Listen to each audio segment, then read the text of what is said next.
All right. Okay, let's get this thing going. So I have just linked the presentation we're going to go over. I am recording it, and we will put this up on the tube later. So please try to keep all vulgarity to a minimum. On my television? Vagina, penis. Our penis. Their penis. Oh, bloody. Oh. What tube are you going to be putting this on? I don't know. He's going to put us on the telly. Alright. Here we go. So, let's switch over to the second slide. The non-title page slide, Michael. Toxic Guild Meeting, April 3rd, 2019. Presented by the guild leader Pronator. He said not that one. Next page. Alright, today what we're going to talk about, I'll go over the blue posts if you haven't heard them. They're pretty exciting, all of them. I got a couple of things for everyone to fill out for professions. So Oh make god, sure I'm out of here. our Just... bases are all covered. And that includes, like, you know, we need to make sure we have... We don't want to all be urbing and mining or whatever, but we do want a good list, a healthy list of everyone. Our schedule, so I want to put together, you know, it might sound stupid, but basically time schedule by day of the week, by hour of when you're available. And this will not only help like for the initial leveling process, but then, you know, down the road it would be like, you know, we might want to put together ZG at midnight Pacific or something, and hey, we have enough people too. Yeah, and that too. So we'll be filling that out. Just go over a couple of our current positions and openings, and if anyone has any suggestions on what you think we should have as well, definitely chime in. And then the majority of the time tonight will be going over priorities of items and try to get this ironed out a little bit more, knowing what we know about patch progression and things like that. So let's just jump right into it. Next slide, which is the blue posts. So here, since the last meeting, we've had 3 pretty tremendous posts from Blizzard. Basically, these posts are, they updated their content plan. So instead of having a 4-phase approach where it's like everything, Diarmal, MC everything, and then BWL, ZG, Dark Moon, they're going to split that out into, as you can see here, MC, Ani, and Maradon. So more, that's like actual, realistic, what was actually out day one when Blizzard first released. And then Dire Maul came out with the world bosses, Azure Ghost and Kazakh, a couple months later. So that's their phase 2. So that means MC, you know, no one knows the time frame that we're talking between phases. It could be, you know, 3 months, it could be 8 months, who knows. Depends on how they want to do it. It would probably be relatively quick, I'm imagining. Like they'll probably still stick to that 2-year max like time frame they're looking for Classic. I think that was a pretty good schedule. So that means MC and DM will probably be like 4 months maybe or so before Blackwing Lair, maybe 3 months. Which gives everyone enough time to like kind of actually get some gear and get sick and tired of it. Yay. And yeah, so anyhow, that's really, really cool stuff. Just to note, yeah, so Dungeon 0.5 and a lot of the dungeon drops that are really good. So if you're looking for like spell hit gear for a caster from a dungeon, you're probably not going to see it until later in the phase 5, because a lot of the hit gear and a lot of like the really good blue drops came later. But if you've played on the most recent private servers, you're accustomed to that already, because most have done it that way. the AV patch. I'm sure people can chime in on this, but basically they're doing the 1.12 version, which means they are removing a lot of the NPCs and decreasing health. I think essentially just to make the game a little bit faster, because probably the 12 to 24 hour games, while they are great fun, like you didn't realistically play through the whole thing typically. Korak is removed, which Derp is probably really bummed about. I'm bummed What is about Torak? no landmines. Korak Wait, what's Korak? He's after 2 hours he spawns. I don't know if he's summoned or he just spawns, but Dwops entered your channel on Yeva's Arts required and Crafts on the server. He's like a quest that you have to do if you want. There's like a pre-raid hunter best in slot bow or crossbow or something. Why is he removed? They ended up removing him because they made it more streamlined and made it so people weren't waiting 2 hours to spawn in and didn't have the spawning objectives anymore for most of the NPCs. And they then moved his quest to the thing that's noted below it, that it just made it to win the AV instead of having to kill him. So basically there was a negative effect that came from him, not always, but basically people were intentionally forcing games to 2 hours long to get him to spawn, obviously for the main reason that it held a really important piece. So for a lot of people that would use that, so it made sense, but they got rid of that forcedness. But then at the same sense, it ruined, like, for a lot of people who play, Battlegrounds and stuff, this was a bad thing they did. A lot of people aren't happy with the 1.12 version of AV.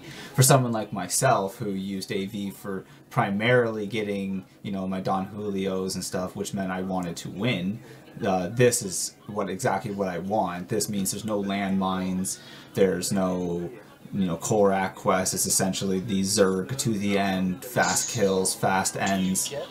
Do you get the quest from Korak then, or not? No, the quest has been changed, but it's still the same reward. It's now been moved to a quest that just requires you to win Alterac Valley. Oh. So a simple win of the battleground will get you that item still. You just no longer have to force the game to 2 hours. So it's better it's depending on how you look at it. It's definitely better. But if you want to look at it from, are we doing an authentic?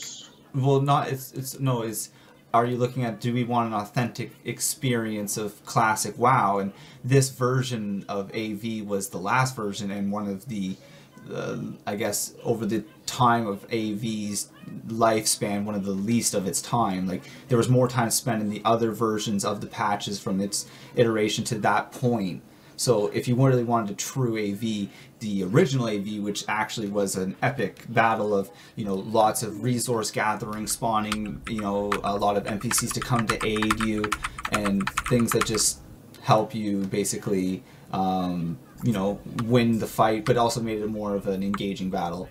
And they get rid of all of that in the 1.12 version. So people who are saying, oh, we want to go back and experience classic, this is a very small version of experiencing AV. This would be experiencing the rushed, let's just get this thing over and done with version. So instead of the 24-hour, 48-hour games. People are still going to turtle in AV, so you're still going to have that experience of the nonsense going on with that, if that's really what you want to experience in AV.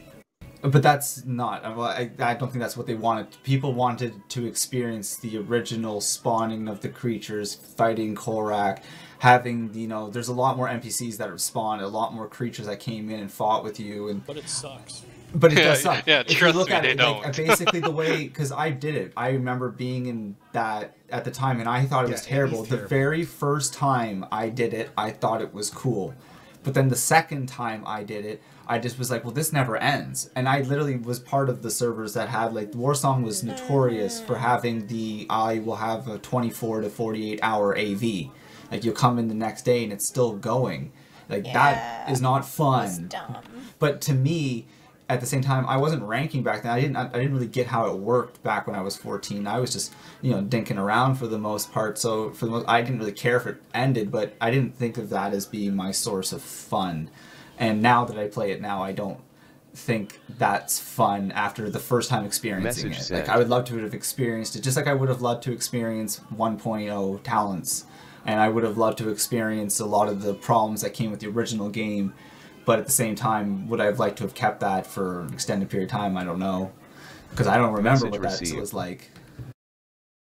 So I remember there not being honor, and then Crossroads just being ran over by the Alliance and just And the fucking astronaut getting ran over by a horde because of Warsong. Yeah, it was fucking ridiculous. And that's you gonna had be cool. to run to Warsong Gulch and yeah, you had to run to the actual portals. But I hated AV so much, I actually hit Exalted and Warsong before AV. Yeah, and for me, I never liked AV on most of the private servers because that's my most remembering of it. And they had a lot of the landmines or the original stuff, and I hated the turtle games, and it was only good if you ever got into a pre-made, basically. So for me, personally, I liked this change. For people who wanted to experience the authentic, classic AV, something that they can't do now because apparently you can still do it's essentially the 112 version in the AV nowadays. I guess in retail people are saying it's not much different, so like you can still experience 1.12 essential AV now, but you can't go back and do a Blizzard version of everything working perfectly of the 1.5 I guess it is, or 1.3, I can't remember when it was that it first came out in. So it's I can see it from that standpoint, but for a quality of life thing, the force of 2-hour games on Korok, it sucked for getting your rep with it. It really sucked for doing basically anything. And then landmines was just stupid. Landmines, yeah. But what do you mean? It gave me something to do on my rogue. I just disarmed them all. Yeah, with the more PvE focus, though, this is definitely good news. Sure, yeah. And then the final thing, if you haven't heard, is the loot trading is getting removed completely from all 5-mans, LBRS, UBRS, anything outside of a 20 or 40-man raid. The good thing there is most 20 and 40-man raids are kind of controlled anyhow, so there's not nearly like the issue of like, hey, we're teaming up and we're gonna screw over that one person because we're 4 buddies, sort of thing. Like if you like screw over your whole guild or raid, you're probably not going to be in that raid for long. Or that guild, I would hope. And I think that's the best compromise. And we are taking a pretty extreme stance on that as well, for obvious reasons. Like you can't be like, hey, I'm gonna spend my DKP and I bought that item and now I'm giving it to my friend. Like, not sure currently what the reprimand is, but it's probably gonna just be removal from the guild. What if we sell it to the highest bidder? Can you trade outside of the raid group? I didn't think so. Michael Fox in your channel on Yeva's Arts and Crafts timed out from the server. I'll pay 10 times gold value in DKP, or 10 times DKP value in gold for items. Michael Fox entered your channel on Yeva's Arts and Crafts on the server. Are we still doing the same loot system we always do? Or are we doing like the true loot council, or? Well, we were going to talk about all that stuff shortly. Actually, Wild brought up a thing that I guess Wild and Pro had been talking about, and I think it is really cool, and I wanted to discuss it with everyone and see what people's take is on it. And I think some people will also agree that it sounds really neat. Oh, you want to like talk about it right now real quick? Or... Well, let's just keep doing what you're doing, because it'll come in with loot later down the road. Let's just finish what you're doing. Alright, then let's go move on to the next slide. You didn't put the fact that there is the other update, too. There was 4 updates. Oh, what other update? The spell batching. Oh yeah. Spell batching is really cool. Wow. So basically, for people who didn't know, it's not so much, for me, it's not the big deal so much about what spell batching is or anything about spell batching is that what makes me excited about it.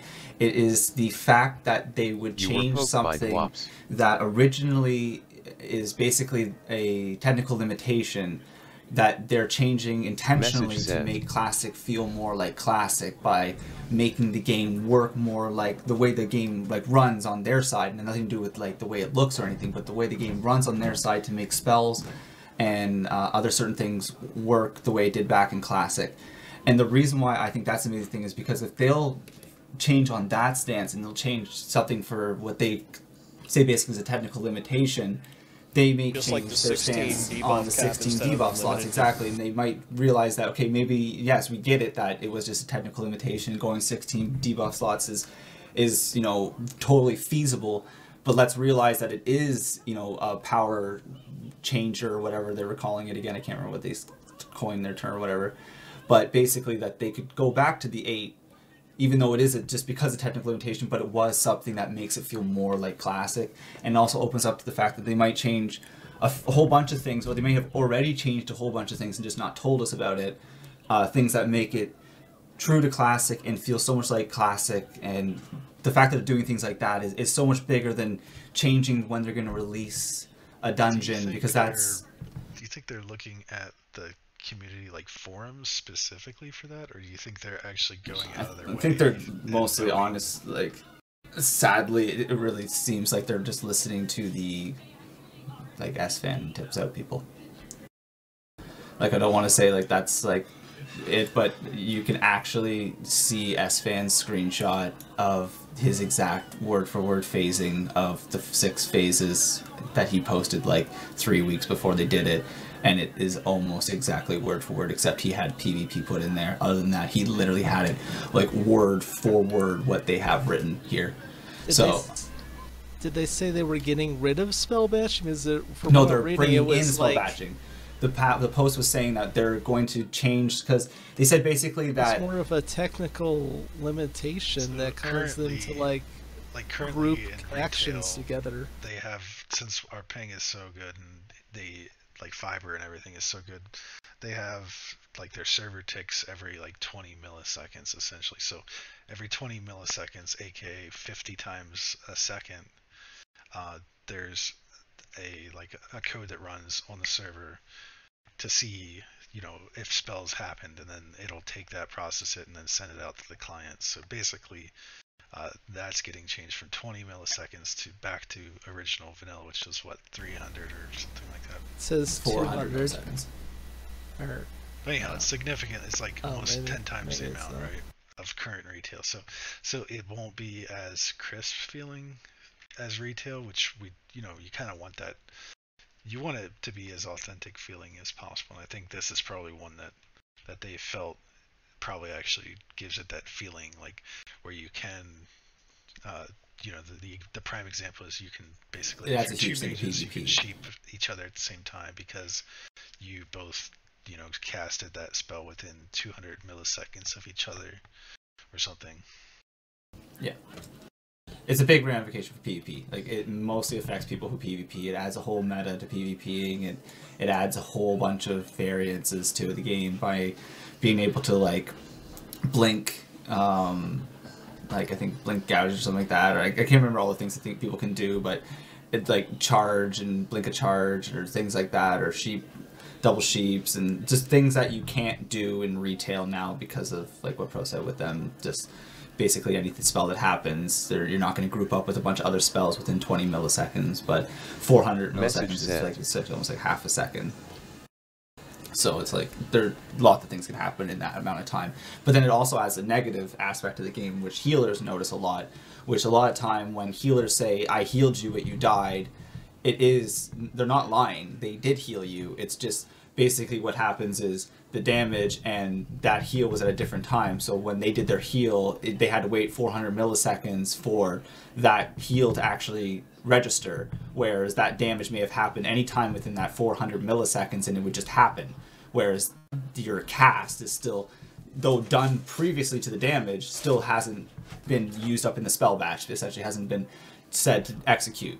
So you will die, but the heal will go off, or that's when things will go on cooldown, for instance, but it doesn't do it. Like, you died, but I bubbled, but you died.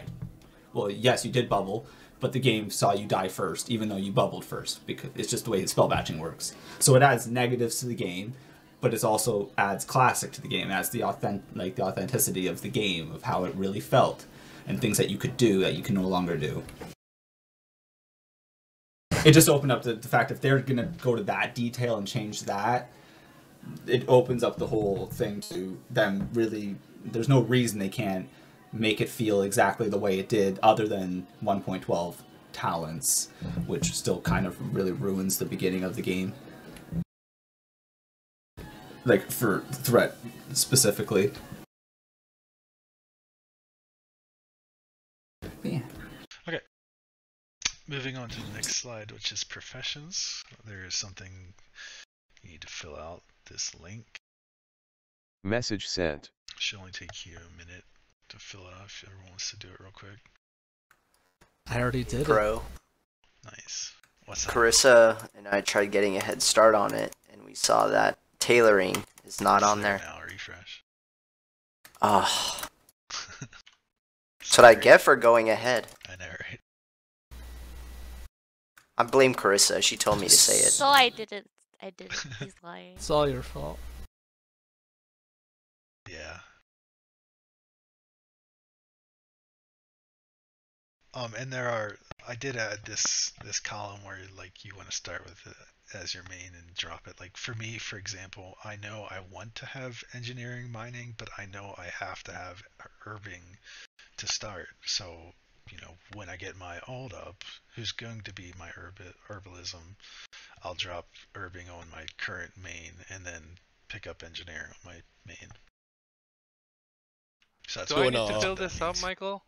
How do you remove when you click it? Because I clicked enchanting, I didn't mean to, but I can't Message unclick. received. It literally takes a second. That was really quick. Just go. Okay. I can't fill it out because I'm on my way home, but I'm doing a 3-character system where I have my main. Don't care, fill it out. Fuck you. I have a question though. how do I do this one? I've secured at least a week off for launch, and I plan on being the first 60, maybe on the server if possible. Would we value Black Lotus or Devil Sar higher? Because I kind of have to have tailoring if I'm tailoring. I can make money off of all the tailoring patterns and rune cloth bags, but we're gonna be doing Devil Sword different this time around because Devil Sword is too much of a burden for people to have to force any of that kind of gold onto people. That's a waste when we could easily just hold that place down and farm that thing for everyone's gear. So if you want to do it for your own farming to sell, that's fine. Make up your own choice. But we're really going to be doing things like Devil Sword specifically as a guild for the people who need the gear. So people will be coming that aren't going to be getting anything type things. Let's say we need it for 20 people. It's what, 22 Devil Sword per person, right? So I think like 450 to drop. There's 5. I think there's 5 available that have a 10-minute respawn.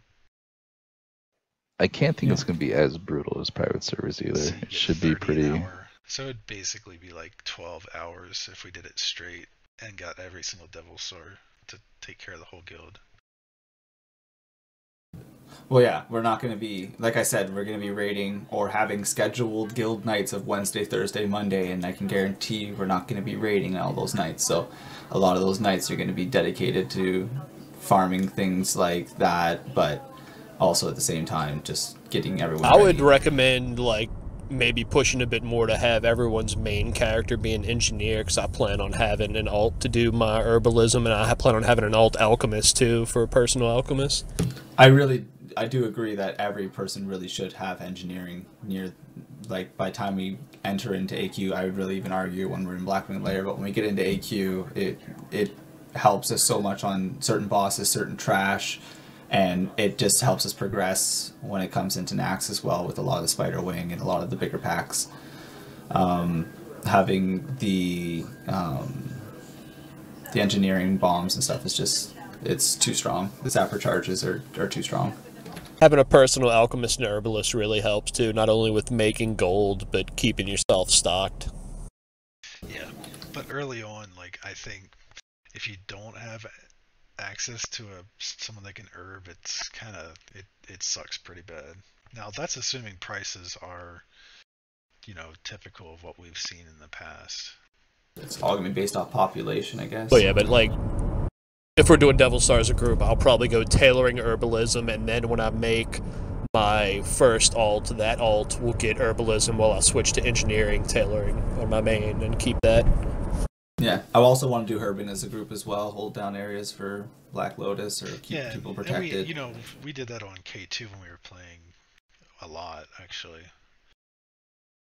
And yeah, I just want to hold like as much stuff as we can stock for the guild and make it easier on people so people can just focus on just being prepared and ready for raid and stuff and not have to worry so much about flasks or things like that. We can I don't plan on selling any of the Black Lotus that I farm early. I just want to try to get a lot of them. Yeah, it all depends on the more people are assisting us, the more we can assist everyone, and we're gonna try and push everything as much as we can. Yeah, Black Lotus won't be tradable. No reason we can't be like stupid rich. Like we could be an exceptionally rich guild. There's no reason we can't. We have the knowledge of what's going to be good. We all have the knowledge of what's going to be good. To hold on to, the things to farm, the things to dominate. It depending on the population of the server. There's no reason that we can't dominate every area PvP wise. Control all the resources that we want. And essentially go with that. Selling more gear and raids once we get to a certain point is good too. We should definitely be doing that, MC carries and stuff like that, but we can talk about that kind of stuff later for that. Yeah, and that was one other thing we wanted to, when you're talking like we're leveling up, everyone is leveling in the whole server. Things like Elemental Earth are going to be dirt cheap because people are looking to get their mounts. Things like Elemental Fire are going to be way cheaper while people are buy twink gear. What exactly is meant by main 50%, main 100%? So if you know for sure you're going to do the profession, like, or if you're like, I'm not sure if I'm going to do this, but gotcha. Kind of thinking about it.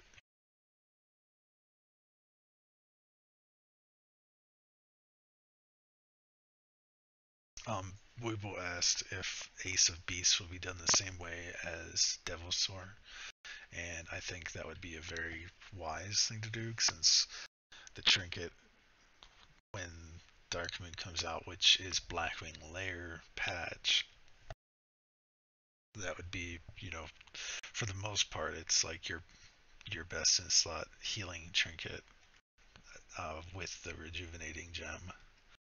Now, that also depends on if it's a short fight. It doesn't really have much use, so certain fights it might not be good for, but in general, like, it's really good. But that, we're also like, if you've played with us on these private servers after like K2, we've kind of been, I don't want to say casual, but like compared to what we usually are, like what we were before we got burnout and before we got like kind of, what's the point? Because the servers might shut down, or it's, there's corrupt GMs, there's corrupt. So before that, we just kind of were all in, and we would be doing dungeons and raids and, out doing stuff with everyone all the time. And so that's what we're gonna definitely be doing in Classic. And that's another reason why we're taking, we've been off raiding for 4.5 months since like Christmas break basically. And I think a lot of us are starting to finally get that itch back, which is great. I'm so itchy. Which is crabs. Gross. So yeah, I think Ace of Beasts will definitely be done that way, and we're gonna. And you can double up with that because Fell Strikers, not everyone's gonna have 2 Fell Strikers, obviously, by the time Ace of Beasts come out.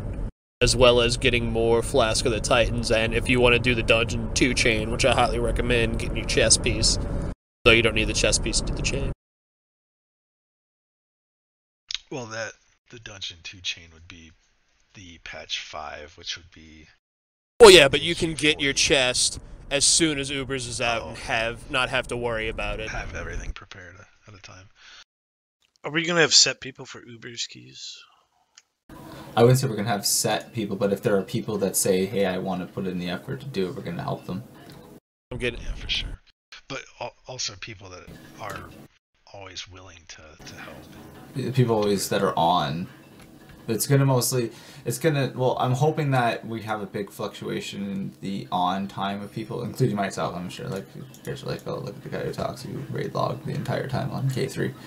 But basically, it's like, we're hoping everyone's going to be on a lot more, so opening the doors is not going to be as big of a deal as it was, because we're hoping to have multiple people with the key, multiple people on at all times, things like that. So if there's something that's like, hey, I really want to do it, just make sure you're somebody that understands that you really want to do it, and we're going to help you do it, but that means you also need to be on to open the door for people. Don't just do it because you want to have a key in your key ring. It's a cell unlocked for the guild bank? Actually, Michael, in vanilla, it's a ring. It's actually a physical ring that you have to hold. I was gonna say it's not an actual ring. Oh yeah, that's right. Sure, I've never. Yeah, Michael. Never got it in It's working vanilla properly. or now. If it's working properly, you can use it for the rend event to summon. Actually, I'm going to be straight up honest. For probably the majority of vanilla, I don't think I even knew how people lit those torches. I still have it in my on my bank. All I knew is that every time I got invited to the group, somebody had it already, and I'd come in and they would be lit, and the door would open, and shit, we'd do Ubers. All 5 of us would have it. I love joining a lit group. I get it. Message sent.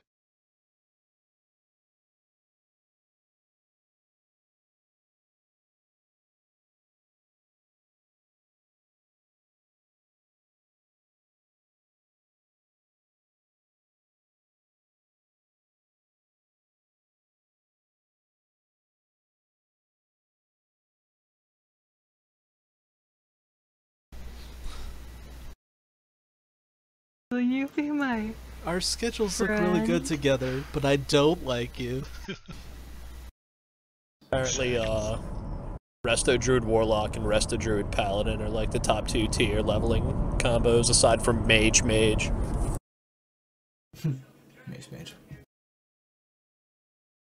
Where does Priest fit into that? It doesn't. Priest. Perfect. I imagine on the server the Frost Mage leveling those spots. Double Shadow Priest. Double Shadow, okay. Mine ended up looking like a really nice pattern. Right. How do you see the results? see previous responses? Can you see that again once you've closed it? Mm-hmm. It doesn't just make you redo it. And you can only do it once. Like you can refresh it and it just keeps adding people. Bro, is there a point in me filling that out?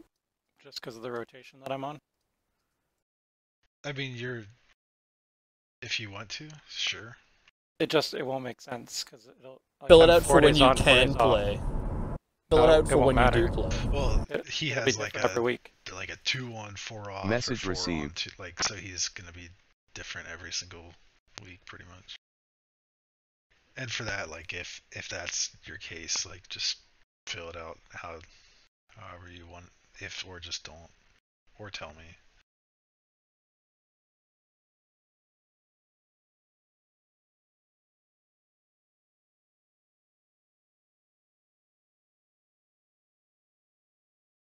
I'll just put what I normally play and then we'll see what goes from there. I like this and all, but this. How do I know who my friends are? Pro decides who your friends Isn't are. that a trick question? Like if I were to No go to friends? this graph, for instance, say That's okay what I at would 3 a.m. answer. there's 2 people playing. Okay, well which 2? Well, you're not gonna see that yet. Like I'm gonna take it all. Oh, I see. You're gonna crunch all the data. Yeah, you I'm know. gonna crunch the data. Make Nice. sure you use your current time zone. Don't use like. What? Don't use Does some your other time zone change, bro? Well, you know what I'm saying. Don't. Okay. You mean like You daylight know, in the savings? afternoon, There is no I'm time zone in Eastern, space. but in the morning I'm Pacific. Yeah. What if that's the case?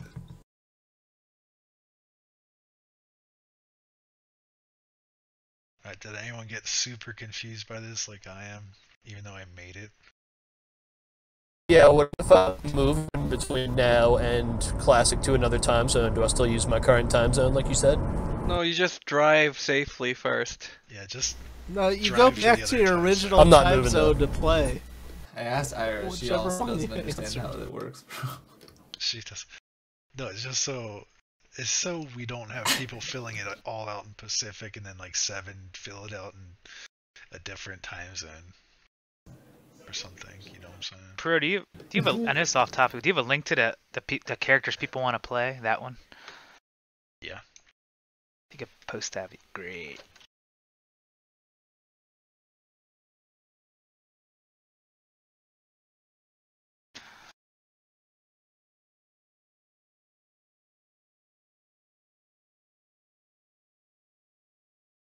Dun, dun, dun, dun. This isn't just for so much leveling as well. You can, if you don't know your leveling schedule, but you kind of know when you'll be Message playing sent. during the times when you're actually like 60 and stuff, how much time you think you'll be able to allocate. If you know that, fill it out for that. Fill it out for whatever you know for something consistent, if you're able to. But if it's something like Tinster's situation, then you don't know. Put in your phone number so we can call you when world bosses pop up. If anything, just get the Discord app or whatever. We'll probably be using Discord, not more in the sense of using it for the communication, like in raid stuff, but we're gonna probably using it a lot more for when it comes to notifications and stuff like that, and getting people to know. Or posting memes. Yeah, there's Left so on much is in more. Darkshire. Get on now. Yeah, so we're gonna working on the Toxic app. I really do want. Oh, nice. I Message really received. do want people though to. We're not gonna be using Discord. It would just be for purely just like, hey, come on at this time we're here, and things like that. Unless this app that I didn't know about, but now I know about. So, if this app is a communication app with toxic players, then just have the Toxic app, and then. I'm just kidding about it, but. Oh, well, it sounded wonderful. It was basically we could also just make like a WhatsApp. We need to get a guild logo so it Let's flashes hope the so. logo on your screen like the Batman logo, but it's the We have a Toxic guild logo, just so you from the know. top right, Toxic. What, are you making one? Not on your screen. It should be out in the sky. Like We should Batman. look up at the sky. Yeah, just from your phone, just into the sky. Toxic logos up in the sky. Oh, yeah. I It's gotta time, go. It's time to get to Kazakh. But with that, I think also Message received. something wise that we can do is try to make sure we have another like friendly guild that we like and try to team up with them. So for off hours and stuff, we could possibly still kill it and get loot for like 20 It's good to of hear us. from you. We gotta force We should Snope to join keep our moving server. along because Okay. we got a big thing Message coming received. up in a couple posts here. Okay, so moving on to the next Message page, received. which is the current positions and openings. This is just kind of a high level of where we're Message at. received. If you can think of anything like, hey, it would be cool if we had someone that could moderate this or do this, let me know. Currently we have a few of us doing like the website stuff or that have suggested they want to help. We do have a lot of things that we want to do for add-ons and integration, like for DKP. I know Banny is starting to look into getting DKP integrated into Discord, which will be really cool. And I'm gonna do some stuff probably with him for website and all that as well. We do have a new HR head. He did come out and say he is the head honcho. Yeah, I don't remember saying that, but alright. But I do remember saying I'm HR. That is going to be a thing, and soon in TeamSpeak I'll have my own channel. Oh, I have it, I think. Yeah, you got it. Reprimand in progress? I don't really think that's what that needs to say. It needs to be less offensive, it needs to be a safe space. You're just gonna be like, get over it. Yeah, you should put like some little Knowing pillow Michael. things next to it. Make it safe. Yeah, it is a super If you safe want a space. safe space, go to retail. There you go. Like put a little pillow and blanket as like the little icon for it. Yeah. And yeah, like we announced Neva's doing Twitter. We do want someone who's comfortable with doing like maybe recruitment outside of our normal means, like so on forums, like Blizzard forums. You misspelled his name. Did I? I don't think I did. Anivia? Oh, whatever. Nevia. That's how I do it. Whatever. Yeah. It doesn't matter. You know the guy, the Michael from California, okay? There you go. The real Michael. The real Michael. And if you have like other things like, you know, we want to have some kind of cool video content as we go. So if you're good at that, let me know. Maybe we can try to get something going. Or if you have any other suggestions, let me know. I think we all need Blizzard to subscribe forum. to Terry on YouTube. Terry's on YouTube? Right.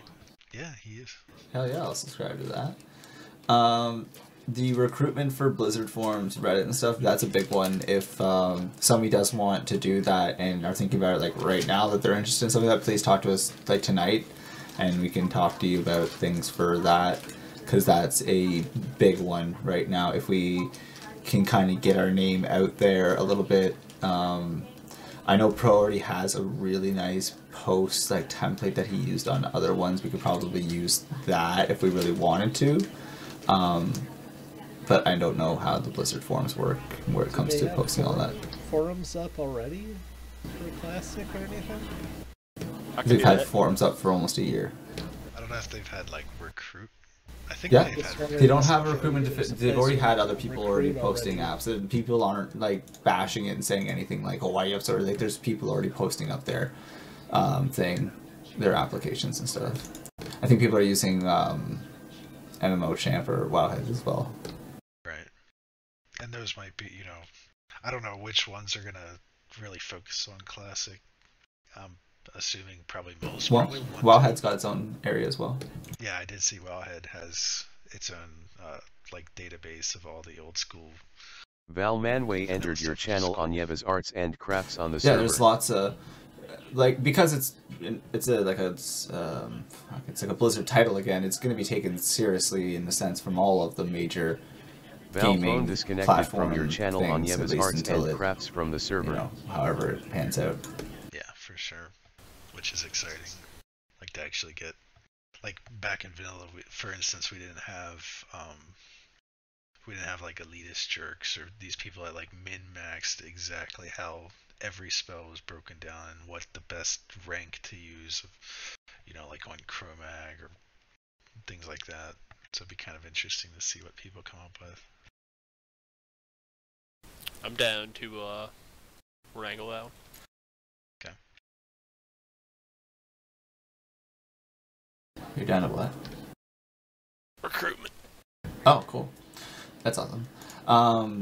Yeah, that's a big one. The Blizzard forums, especially. I don't do a lot of the Redditing, so I don't know how good that one is for recruitment. I don't know if there's a section.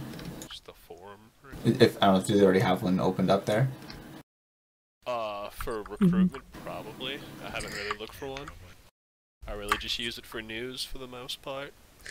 They actually have quite a few different threads that they consistently open on weekly or monthly bases for guild recruitment. They have tons of discords even strictly for classic WoW guilds to recruit from as well. Yeah, nice. See, yeah, we need to get in on that. Not that, you know, it's great the people that showed, like, we've got 25 people in here right now. Like, that doesn't, for anybody that's like, oh, that's not a lot of people, just keep in mind, these are 25 people that showed up to a talking discussion on TeamSpeak. So it's like, we're, like, that's good, in my opinion. If we can get it closer to 30 people, that means, like, not that we're only have to recruit 10 people, that means just, though, we have at least 25 to 30 people going into a guild to start off right off the hop, so it's not like we have a bigger advantage over a huge amount of the people probably on our server, depending on who ends up on our server. So if we can get our name out there and fill, you know, maybe 15, 20 spots of good players, that'd be sick. Yep. Alright, let's move on to the big news. You guys like ice cream, right? Love ice cream. Thought you would never I'm ask. lactose intolerant. I hate it. So I have a story about news. So here it was on Monday, and I'm looking at Discord, and I click on this link that Tanny sends out. It says something about classic release date. I'm like, are you kidding me? This is amazing. Like, I can't believe it finally happened. And I click on it, and it's a video of Rick. What was it? Rick Ashley. And I got Rick rolled. Got Rick rolled. Yeah. It was a good link, though. Yeah, it was. What about the ice cream?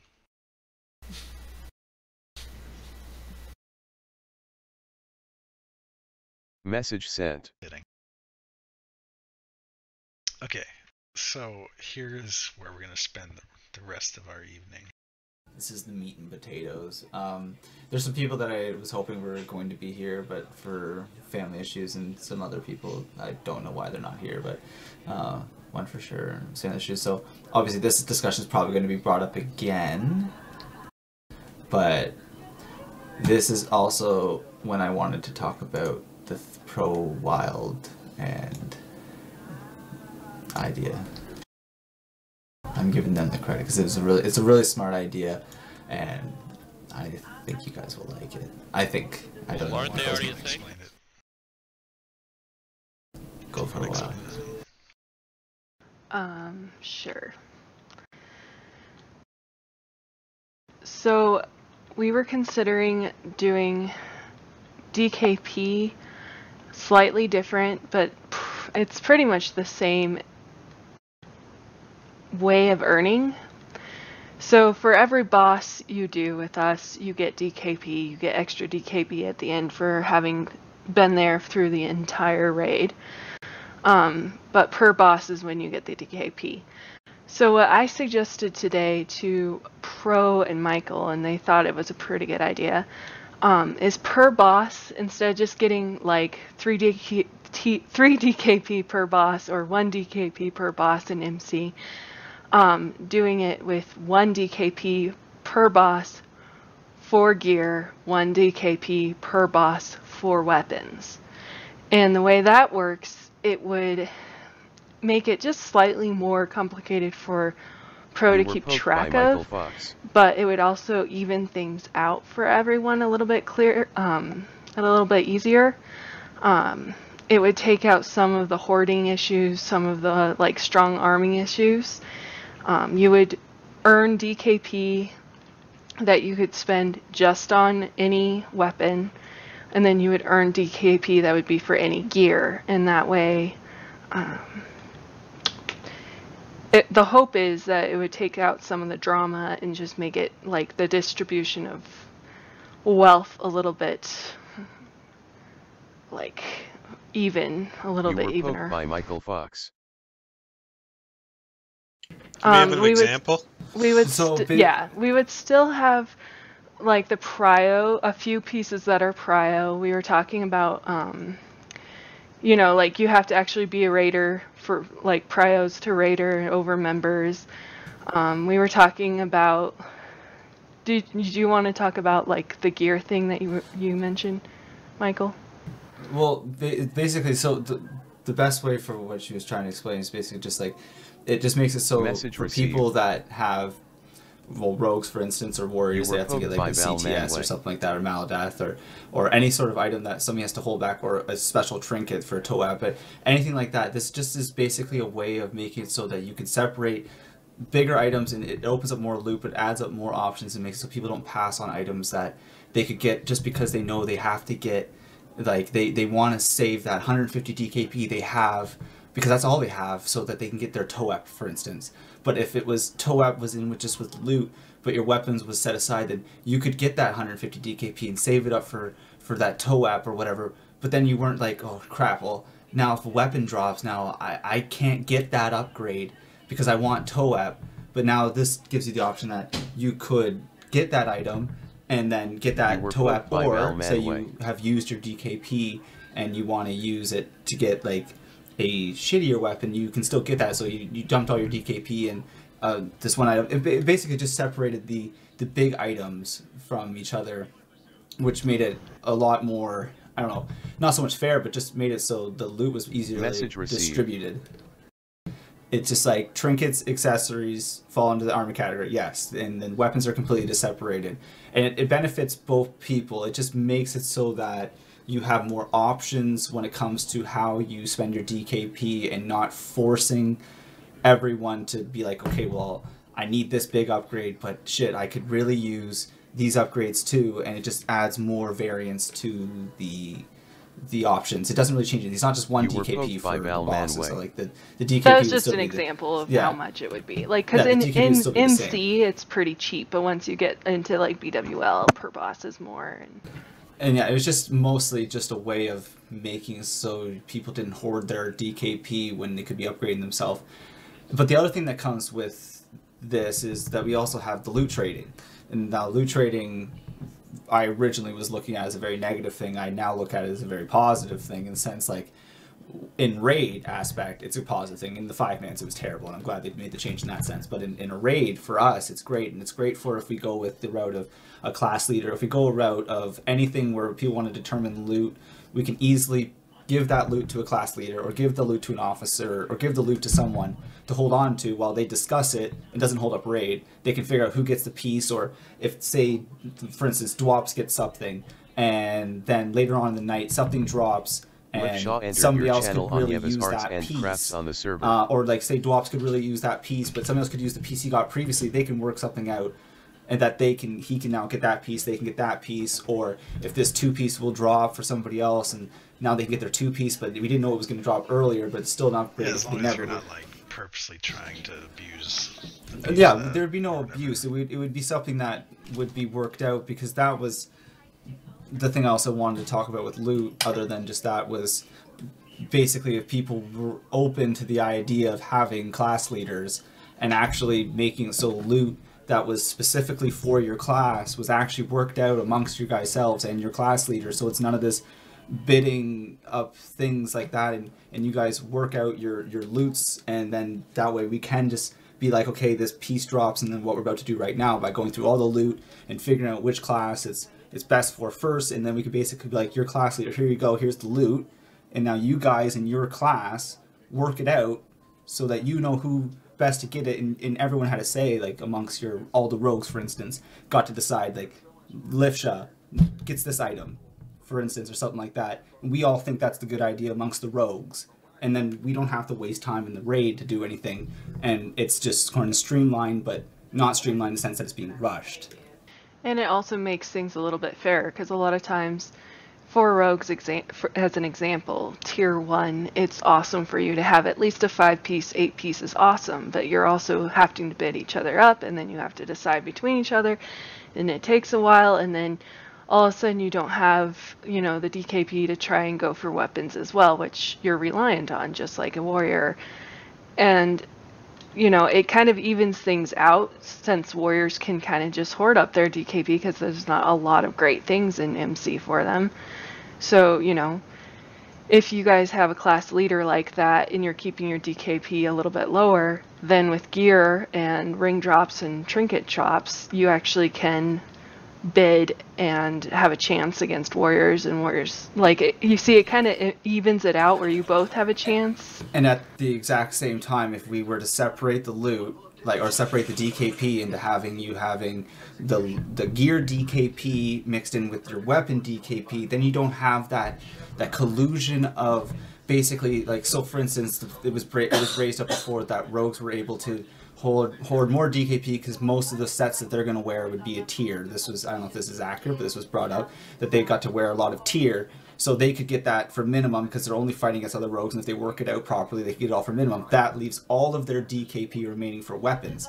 Now, if your weapon DKP is separated regardless, that no longer is an issue. Now, you would be spending your loot DKP basically on the loot, and the stuff that becomes weapons, CTS and stuff like that, would be a completely separate pool that would never have been affected by the fact that rogues got their tier first and you had to get, your Talon shoulders, or you had to get your onslaught girdle, or you had to do any of that kind of shit. Like you would have that separated by your loot DKP, where your weapon DKP then could be used when his CTS dropped, and it would be on par with anybody that had put in the same amount of effort as you, because that DKP wouldn't be affected by anything else. So if I put in, like, if I showed up to every raid and got, you know, all my attendance bonuses and all the bonuses you get, I would have the same weapon DKP as anybody else that did the exact same effort as me, which then makes it fair. Well, I also think does anyone have any negative thoughts towards? Yeah, Carissa and I were just talking about, like, priests get benediction, right? So what do we use weapon DKP for? Well, that's only MC. I mean, once you hit BWL and even further, but basically, you know, there's other pieces. Is there a negative to the fact that you? But is there a negative to the fact that you guys get benediction? Like, the way I looked at it is this mostly affects warlocks, mages, and rogues and warriors, in my opinion. If we can argue for sure, let's talk about the debate. Not argue, sorry. Let's debate about if there's negative. That's why we wanted to bring this up. But to me, I don't see that as a negative to priests that you guys get benediction. I just see that as it's a message received. It could be a negative to other healers later in the content, because priests won't have to spend that DKP for upgrades that other classes need. Yeah, once you got the AQ, priests would have full weapon DKP to spend, and druids and pallies would have spent theirs on Locomir, essentially. Which and yet it's time for the priest to upgrade as it is, so isn't it sort of working out in a way? Yeah, that's Why don't we just do a loot council for weapons and just... The only problem with doing loot council for weapons is there's too many people that get upset. Because people don't understand if you do loot council. I was in the pure loot council guild, and it had no problems, but that's because it was a 20-man guild. That was back when it was 20-man mythic, or it was 25 at the start, but it ended up being 20-man mythic. But basically, that is how we did the whole thing. But every player understood the loot. They understood that this item is not better for me right now. It's better for somebody else. And unfortunately, that would come to us having to educate people. Not even educate people, because there are people that are well educated on who it should go to, but it's their greed and it's their personal want that gets in the way of them just being a good person. But that's where DKP comes in, because DKP can moderate that person, because they can only get so much with their DKP. Eventually, they're not going to have the DKP to get it, where in a loot council system, they think every piece is their piece, and every piece should be their piece, and if it's not going to them, why is it not going to me? And then that's more issue for us and more problem. We've wanted to do straight up loot council for stuff, but there's a fear that there's not going to be everybody on board to the degree of understanding, or think that there's some sort of collusion, because the first time an officer gets something first, or the first time somebody gets something first, of like, say, not so much for me because I'm a tank, I guess, because I'm gonna get a lot of stuff first, but like, say the first time GSO gets something first, there's going to be a select group of people who are going to think that he got that not because he deserved it, but because he's who he is. Message received. I just don't have the time to deal with that. Now, if I could get somebody to sign a piece of paper that says that I'm not going to whine and bitch about loot, and I'm going to trust that you guys are doing things for the best of the guild, then yes, loot council is the fastest loot, the best way to loot. Guaranteed that we will pay everyone will have the loot when they should have it, and everyone will be upgraded. It's the best way to go, but it's also hard when you're spread across 40 people. I mean, it's so hard not to let someone fall between the cracks with 40. Well, the way Pro keeps track of you should just make it so, like, if you get loot council, you get one item, and then another one drops, like, the next week, then you should just The reason we do DKP is it's your choice then. It's in your hands. You can save up. You can pick which weapon you want to go for. It's in your hands. It's someone in chat just brought up a good point. There should be like a reset, or like, so like you can't use MC, like all the DKP you saved up and hoarded in MC, and then when BWO comes out, you just dump it all. Again, like, okay, so we had talked about doing that as well, but the only problem with that as well is if you like, it's like what for somebody that knows, for instance, that their biggest upgrade is in Blackwing Lair, but there's no upgrades for them in MC at all. Like, you want to believe people are there just for the love of the game, but at the end of the day, like I just said, is there any class that doesn't need anything from MC? Priests have like 2 items in MC, so it would be a waste of time to go to MC. There's lots of people who don't need items in MC, and but the point of it is there's lots of people who do need items there, and in order to make sure that there's an incentive all the time for people to show up and do things and make it so that people want to be there, you have to give them something. Unfortunately, people in this world, the way people are nowadays, people don't just show up for the love of people all the time. You're not going to get 40 people that will do that, so unfortunately, we can't just do that now. There was ways I was thinking of doing catch-up things, but it didn't have anything to do with us. It had to do with when a new person joined our guild to help offset the issue. But the main thing is, like, there are definitely going to be a couple negatives to having to split loot and the way we do stuff now, but I really think there's more positives in the way we've done loot over the course of time by putting in the effort of finding the best in slots and having these discussions about loot, and then having that loot trading blanket kind of thing there, that if we make a mistake, we have the ability now to fix it. Like, we have the ability, if there's a big uproar, if there's something that's an actual problem, we can literally just be like, okay, well, what is the right way to fix this? And then we can just make it happen. Like, there doesn't need to be the I'm G quitting because I didn't get this item type scenario. Not saying that people should hissy fit if they don't get the right item. I mean, honestly, if you have someone that's going to G quit over not getting an item, you probably don't want that person for the long term anyway. Yeah, but you don't know it's going to be that. You don't know what item triggers people. You don't know how that works. There is not necessarily that you didn't get one item. But okay, happened. But you know how, like, we have that problem of, like, recruiting more people for, like, raids and stuff, and we're always, like, lacking people sometimes, like, on Kronos we had 40 people almost every raid. On Kronos we had, like, remember that raid where we did like 20 people and we killed 3 bosses or something? But for Classic, we're not gonna have that problem. We're gonna have abundance of people to pick from that want to have raid spots. Yep. Well, so that's the main if philosophy. we have people that quit over, like, not getting an item, we could just easily replace them.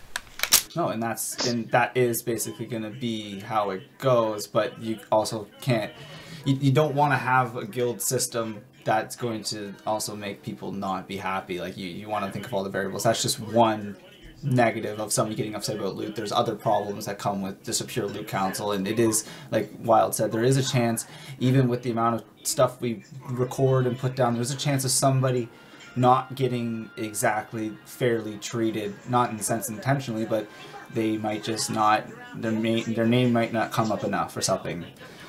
There are add-ons that help with loot council. Who knows if they're going to work in vanilla, but... What about performance-based loot council? So, can I make 2 comments?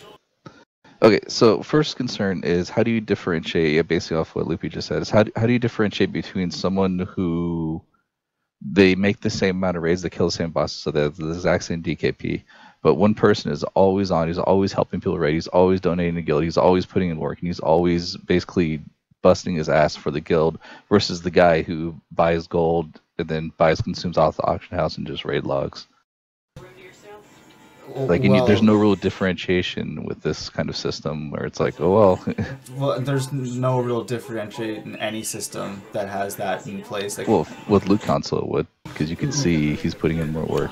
Adding on to that, Dwarfs, what about, like, doing loot council for some items? Which would that play into effect there?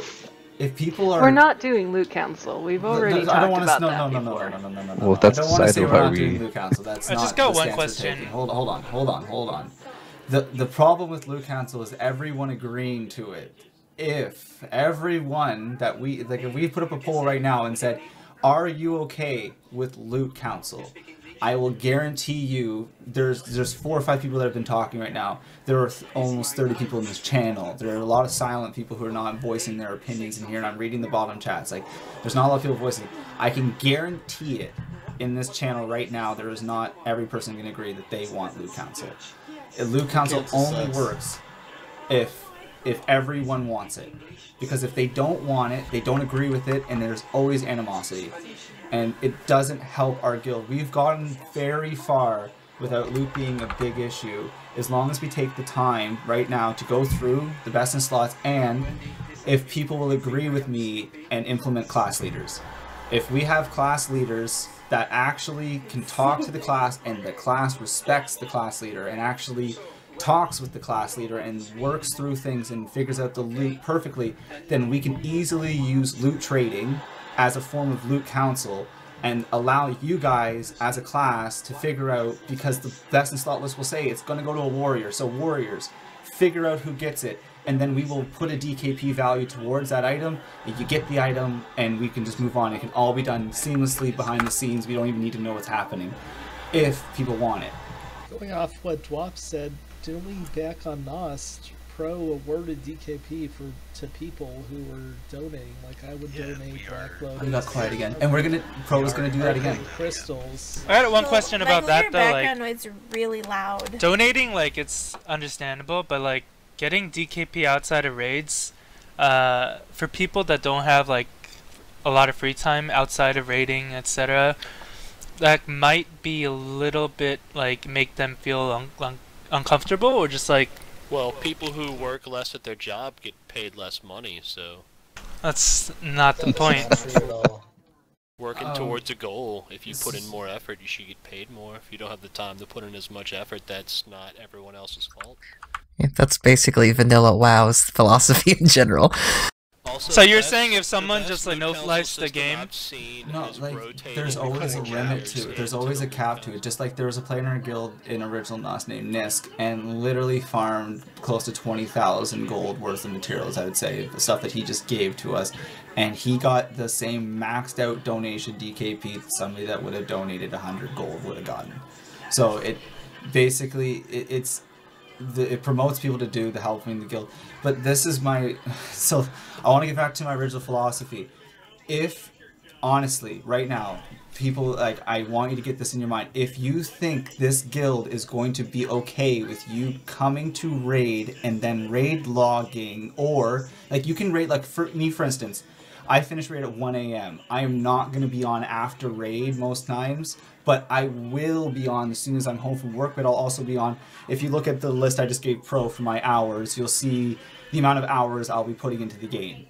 And it's not going to be what it was on the other game if he shows the thing. It's basically when I'm not on work, I will be on the game. And if you're not willing to put in, not that effort, but if you're not willing to put in a serious effort to help the guild, this is not the guild for you. If you think that you can only show up for, an hour before raid and just get the consumes and that you can get, or whatever you can do, and just show up to the raid, and then you're gonna log out and never help anybody, never be on for anything, find another guild for Classic, because it's not gonna work out. We're expecting people to help people, to farm for the guild, to be on for potential world bosses, for doing dungeons, for doing ZGs on off nights, to having an alt, for alt raids, for playing this game to its fullest. We're not taking this the way it has been on any private server. If you can keep comparing us to Chronos 2 or Chronos 3 or how anything was, you are very, very in for a rude awakening if you think it's going to be anything like that, and you think this is going to, like, I don't want to make it sound like it's not going to be fun. It's going to be a very fun experience, but it's also going to be like putting in the effort, and that way when it comes to things like this person didn't put the effort in, there's not going to be that. That person won't be in the guild. We'll replace them. Anyone who played with us on NOS understands what Michael's saying right now. Like, we will be hardcore. Like, I had 100 days played on NOS. The server was out for a year. I had 100 days played.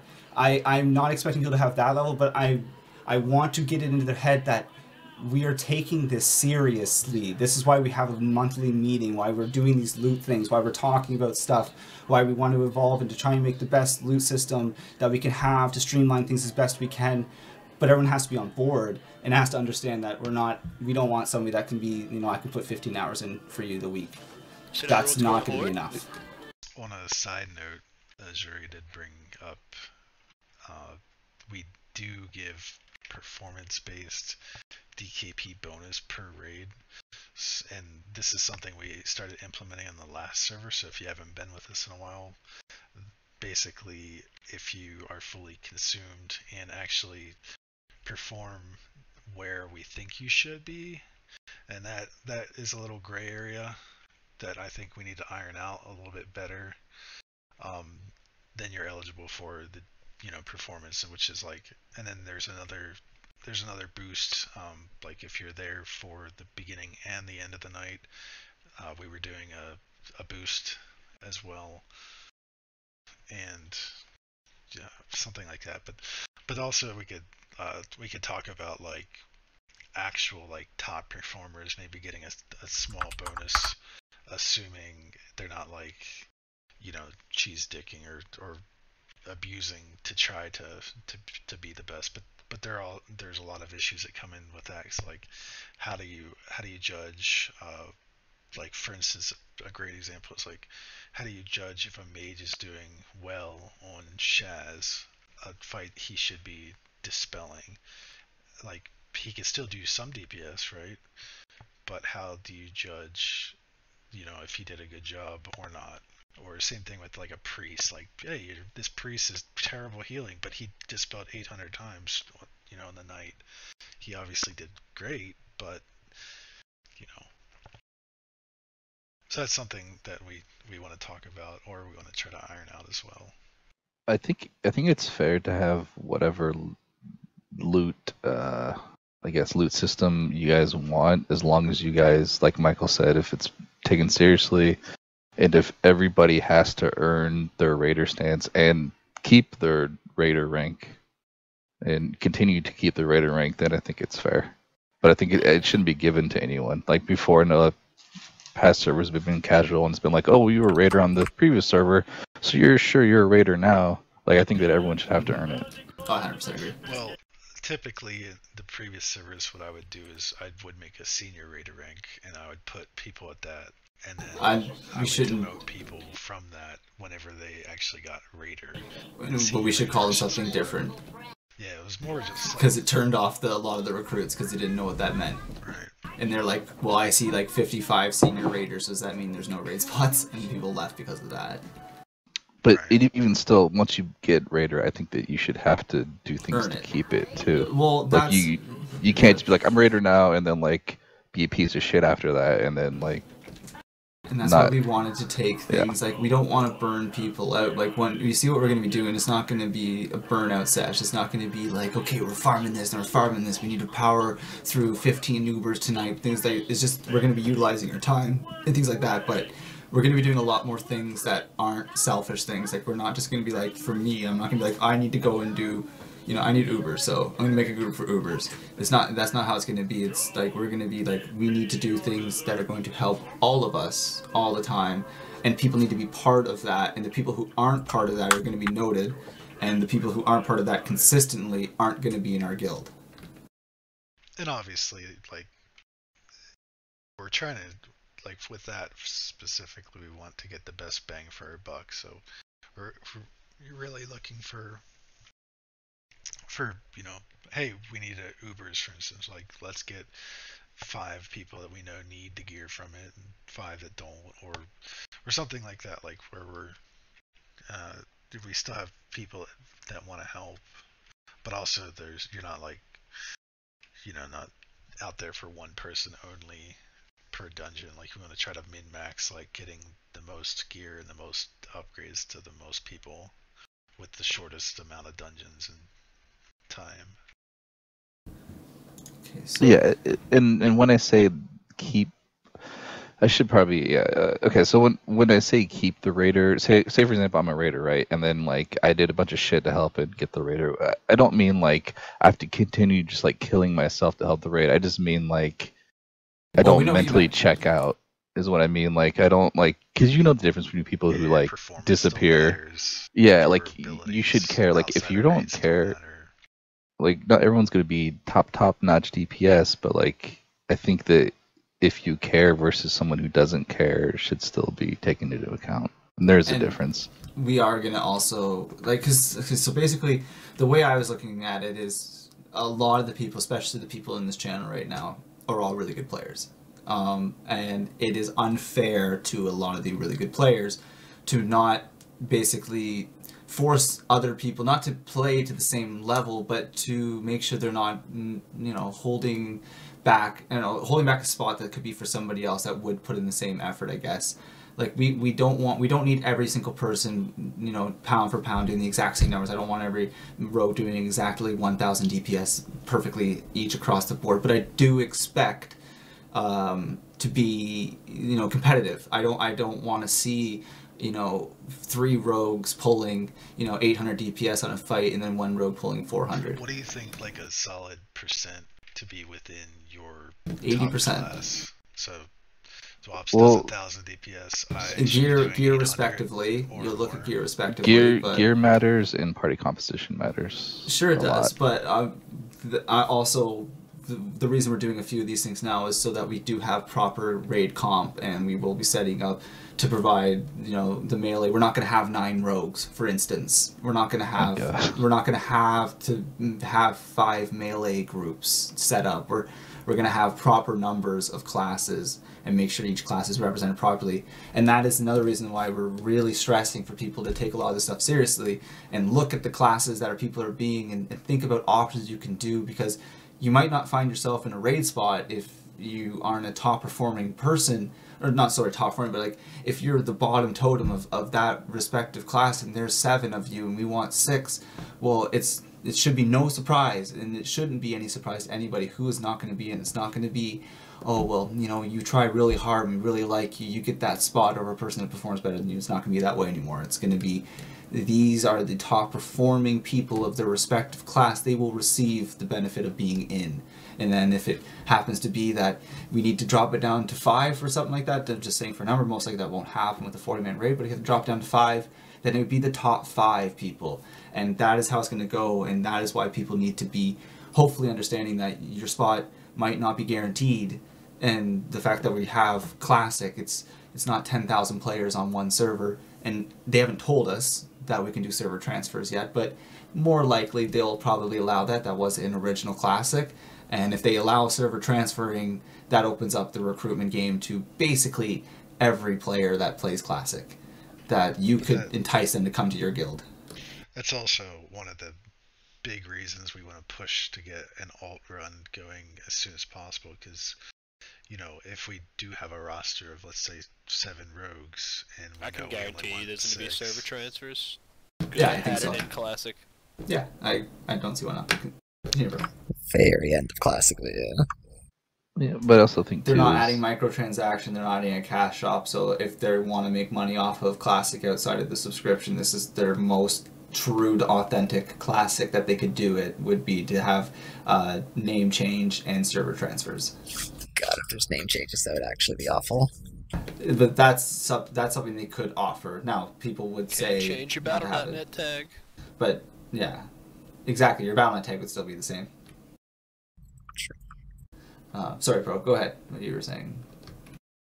No, I was just saying the alt run. Like, on a side note, let's say we did have 7 rogues and they're all doing like sustainably the same. You might be like, hey, one of you or 2 of you come to the alt run, you get priority on this gear, so we can kind of distribute the really good gear a little bit better, and things like that. That's why we want to utilize that, because we want basically to reserve, for lack of a better word, a few things in the alt run to make sure we get them a little bit faster. But I think everyone can be in agreement. Like, if you're you're probably not going to perform well in your class, and there's an abundance of you, like, it's not really fair to expect to be there and take a spot. You're gonna be like, hey, I'm the 6th hunter, I'm expecting to be there, but you really realistically only need 3 or 2. Then you reroll.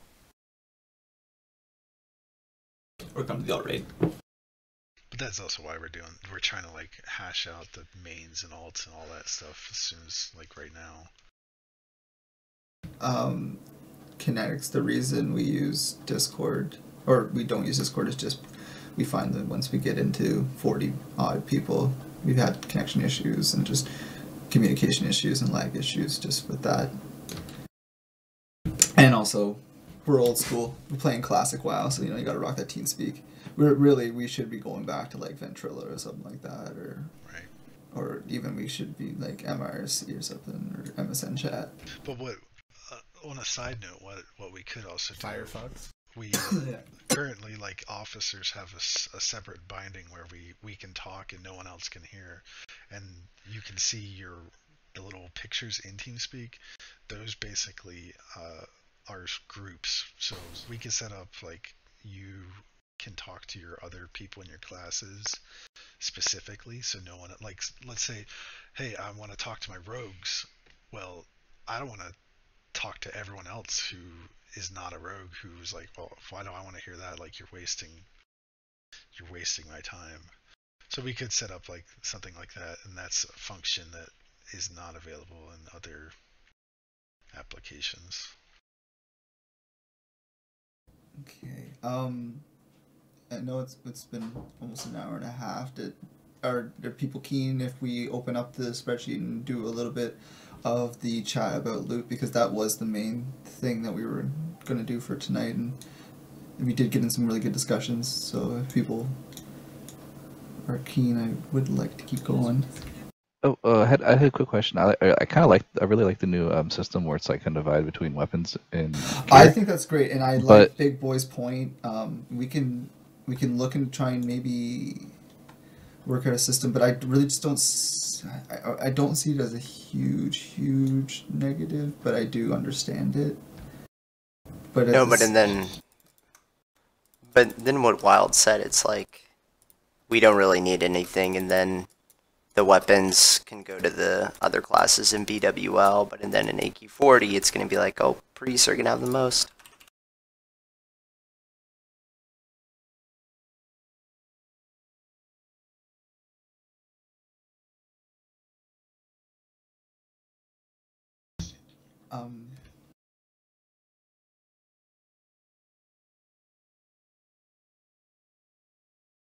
I also had, this is something I might as well talk about now and get people's thoughts on how this works, because this affects you guys, but doesn't affect you in the sense of this has anything to do with you. But so when we have a new player, you'll see what I mean by that. When we have a new player join our guild, not so much at the very beginning. At the very beginning, I don't think it would be implemented. I think this would be something we would implement probably within Blackwing Lair, but when somebody joins the guild as a trial, what we've done in the past was said, okay, we're going to give you DKP for showing up the raid, as if you were a regular raider, and once you pass your trial, you will have that DKP. Now that sounds lovely and all, but it is such a flawed system. It is completely unfair to the person that shows up to the guild. And if you actually look at the DKP, what they gain, realistically, they would probably never receive an item of an actual bidding situation, probably ever, depending on what point they came to the guild at. So my idea to make it more fair, but not to make it to the point where it's like you're just gonna get something the second you join kind of thing, but to the point where it made fair was that after the 2 weeks that they wouldn't get DKP as a trial, they would do a trial as a normal trial, or 2 weeks or however long it takes for them to pass. But once they join, what they would do is they would be then slotted in at a DKP 1 week ahead of the lowest DKP of their respected class. So say it was a healer that joined, they wouldn't be 1 week ahead of like the lowest druid. If they were a druid, they would be behind the druid priest and the paladins.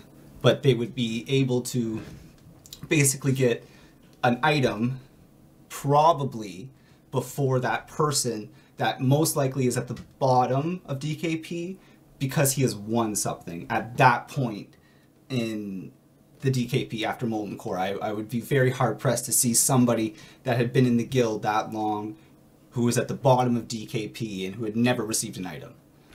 So it was a way to get them into the DKP, get them into a situation where they could earn and gain an item, but wouldn't put them ahead of the people that were in line to receive their respective items because they were the highest in the DKP. Get them going and be part of the loot and not have to have, like, for instance, when we were going into AQ, I had, I think, 850 DKP, or almost 1,000. So I get, I'm a tank. I didn't spend as much loot, but then there's people like, I think Big Boy, or somebody else was Vic, who was a paladin, was like 950 or something like that. So if a new player were to join, he would have no chance ever of being able to receive an item before Vic probably took 4 items. And his DKP starting at 0 and receiving minimum DKP on bosses, because he would get no bonus DKP for any of the original bosses that we were killing previously, because they were all prog kills, like, or not prog kills, they're all farm kills. So this was a way of giving him a chance. You know what fixes that? What's that? Loot cancel. Yeah, we were talking about... You can also make items cost a % of DKP and have people bid % instead of numbers. I mean, you'd have to do a little math on your end, or you'd make the people bidding do their own fucking math, but you'd have to, do a little bit of math, but you'd be bidding, instead of 1 or 2, you'd be bidding, like 3%, 4%. Like of your DKP? Yeah. I was already gonna say, if we didn't end up going the way of having the class leaders essentially talking amongst their class and loot counseling the items within their class, and then telling us who wins it, and then we give them a static DKP number. And if we go the route of just going the regular bidding system, I think I would still end up limiting your bids to like 2 or 3 bids maximum if we were going to go that route. I still think that is the worst route of looting we could go, and I would really like to either go to the class leader loot council amongst class leaders, and then still have the bidding with the 2 sets of DKP thing, and having the bidding for the weapons and stuff like that still happening, or going to a loot council system would be, me personally, my favorite outcome. But like I said many times tonight, if we did go loot council, it would have to be every single person agreeing to the wanting loot council and understanding what loot council means. The best version that I've seen rotated any party that was raider rank into the loot council that they could be part of it, and it was a 20-man guild, and I don't remember how many officers there were. I think there was like 5, but there was always 3 raiders in the loot council as well. Every week it rotated. Is there any reason that person should, like, if we did go that route of DKP, keeping it that way, is there no reason that person, after he puts in that effort, that he shouldn't be at nearly the bottom of the totem pole, but not behind somebody? Or we could even set him at this just below the lowest person, if that's what people want. It made it more sense, in my opinion, to get him just above the person who had just probably received an item. That's why he's the lowest. It just gives them now they're just part of the guild, because that's how we've always say, like, we're like, once you're in the guild, you're part of the guild kind of thing. So, because like once you're done being a trial, he's probably going to raider.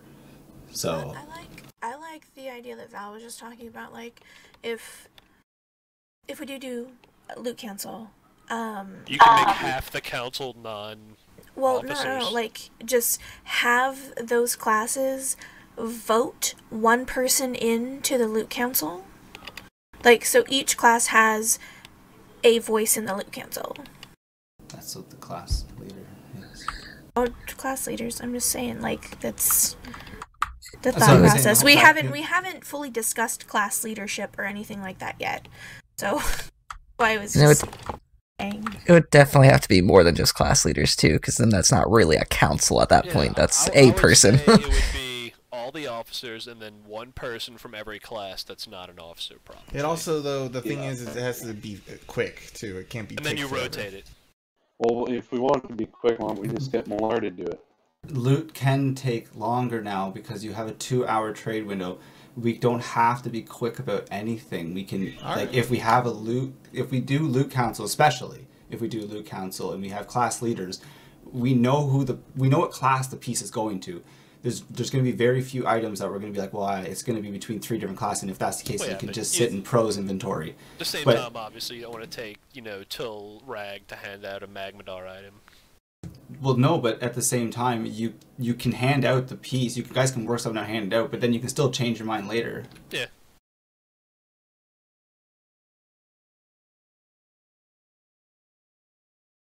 Well, people are talking about it in chat.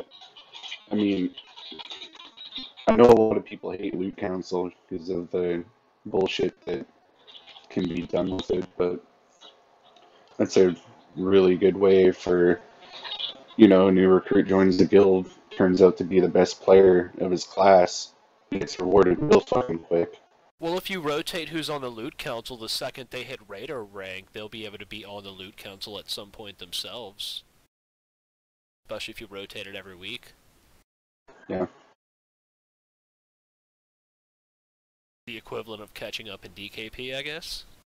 Well, you can also have like a rotating loot council, so if you win an item, you go down to the bottom of the list for when the next item drops, and then people that want it can say want, and it goes to the person on the top of the list. It's pretty fair that way. That can also go really poorly because it'll get to the point where the worst player of the class will be at the top of the list, and then the best item in the game will drop. So Azuria, like, so that to me is, anytime you see loot counseling done to a popularity contest, it means that you've been in a guild that didn't do loot council right. I was in a guild, like... Don't disagree at all. Huh? Yeah. I don't disagree at all, no, but if you've ever been on that side of things, it really is terrible. No, you're absolutely right. It's the same as the people say that merges never work, because merges can work and loot council can very much certainly work as long as people understand it and trust it. Because I wouldn't, if we had loot council and we honestly wanted to have loot council, I don't think it would be made up of the officers only. I think it would be made up of the people who best understand loot and can sit there and talk about loot and understand the loot, and they would be the ones that would dictate and be able to basically say, and then have the class leaders involved and the officers involved. But I don't think it would be just officers. I think it would be a group of maybe a couple of raiders and stuff. Just the officers. But it would be other people too. But that's why I like the idea of class leaders, because a class leader is not an officer. An officer just deals with the main other decisions and that. A class leader deals with his class, and he is the person, like, if mages aren't dispelling, I'm not going to be like, mages dispel. I'm going to be telling that class leader to deal with his mages. And basically then that person, that representative, I don't want to pick the class leader. I want the class leader to be picked by the class. I want them to be like, this is the person we trust to make the decision for our group, because he knows best or she knows best, and they will, talk best for our class and represent our class the best, and then they will represent them in the loot council so that they're seen and heard. They're not an officer though. But when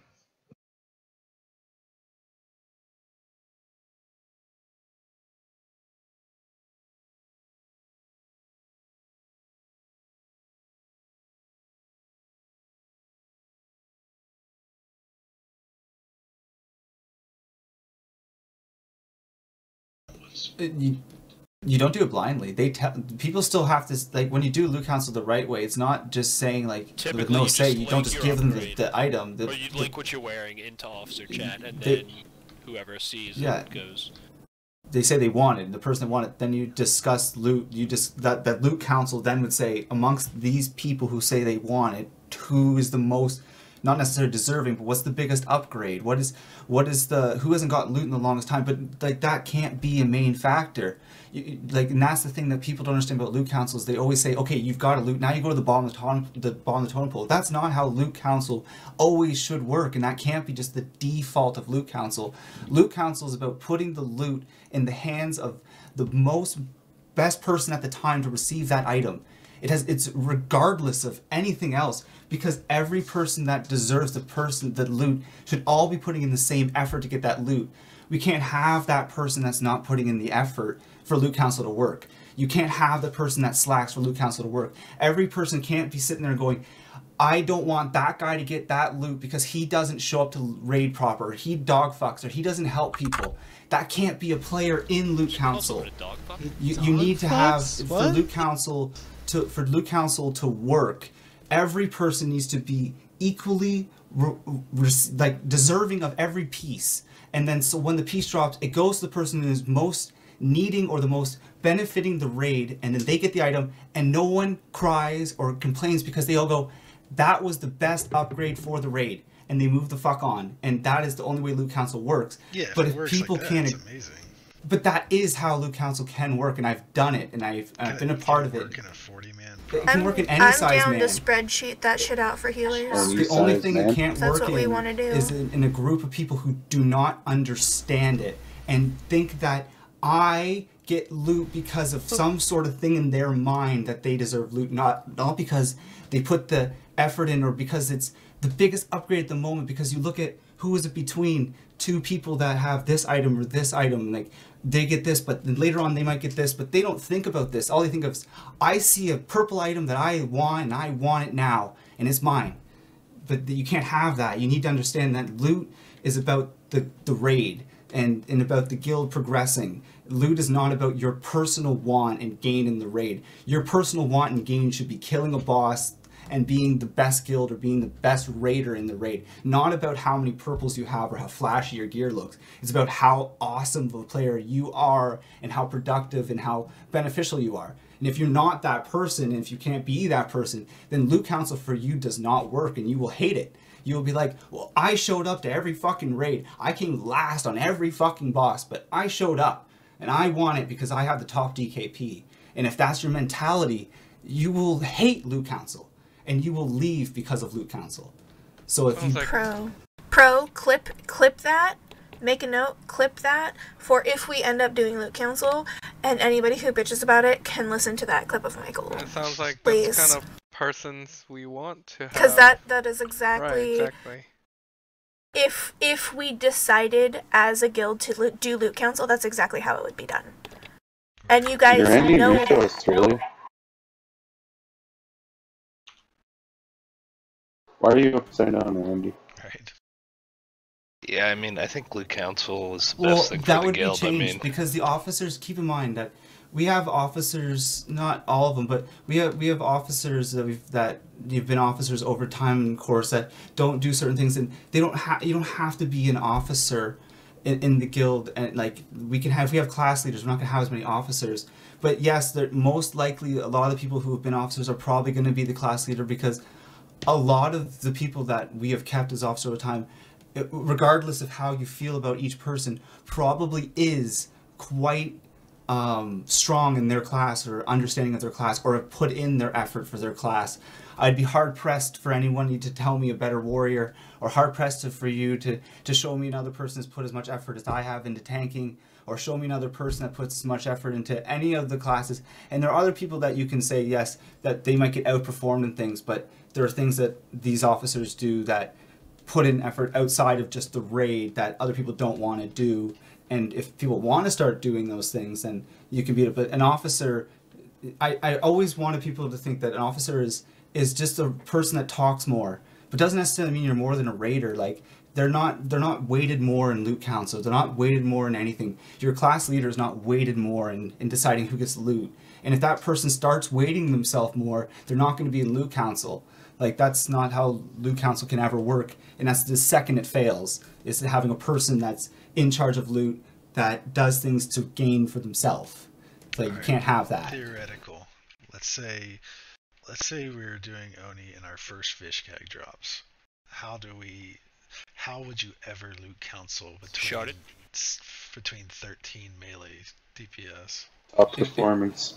It would never be between that many. Slash rolls even worse. The way Loot Council works, it would never be between that many, because even if 13 people said, yes, I want that item, right off the hop, you would eliminate close to 10 of them, just right off the hop, because attendance, performance, if there's that many people who really want something, if it's not the very beginning, if it's not the first raid, where Loot Council, for me, where Loot Council didn't work the best for me, was the very beginning of like the game, like when you're when at a we fresh first slate started, and everybody hasn't gotten gear yet. When no one had anything, it was hard to do it then.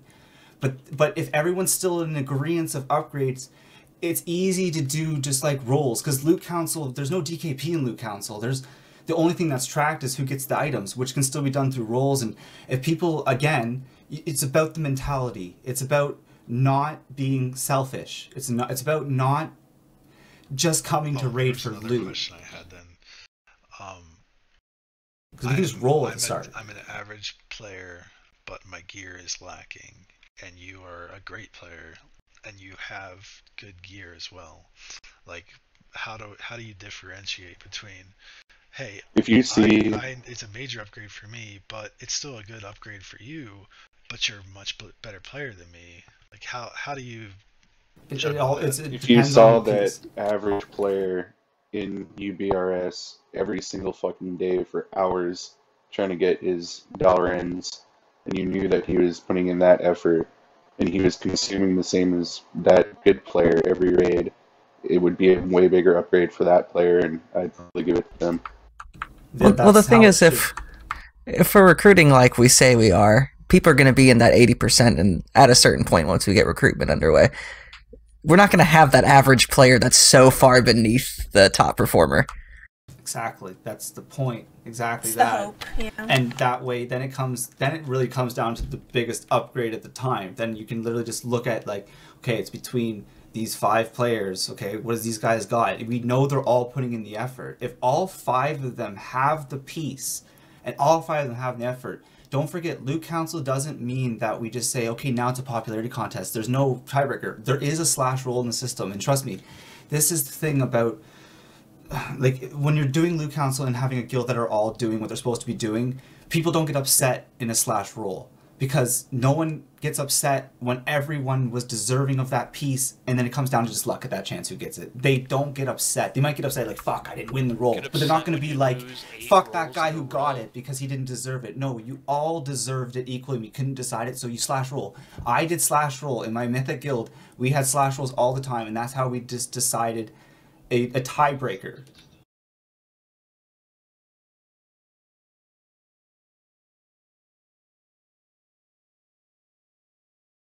You take everything into account. That's the thing that there's no variable you don't take into account. That's why you leave it to people who actually care about loot. It's not just like you just give it to everybody. It's about literally understanding about what you're doing. And it's just like, it's about just making sure that it's like, you don't just, there's no just one variable. It's not just like, okay, this guy's got 3 pieces and this guy's got 5 pieces, so this guy gets it. But it could be as simple as that. But it doesn't necessarily mean it always will be, and that's why you have a group of Loot Council of people who actually get loot and can say, this right now, in this circumstance, if we get this person this set, this gives him this, and this makes him that.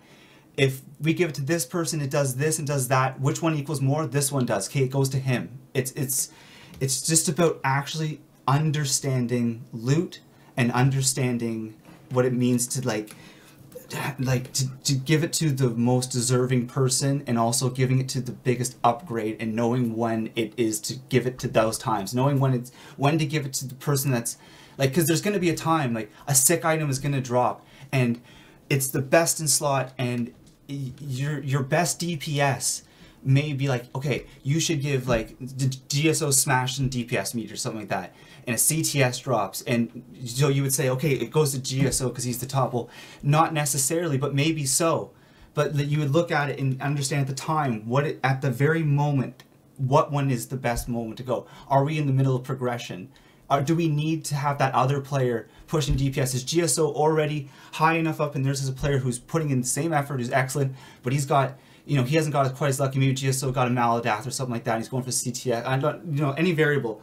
You look at that and you say, right now, will it best benefit our guild to give it to somebody to help progression? If we're not in progression, will it best benefit to give it to the person that will best utilize it for later progression? Because we might not get that item to drop again. So then you look at it in you can't just be, this is static and this is how it goes to this person. Loot Council needs to just know and understand. And the 2-hour loot trading thing is huge right now, because now it's not rush decision. It's if something big drops, because most times we can do things by simply looking at. Going, rather. Pardon?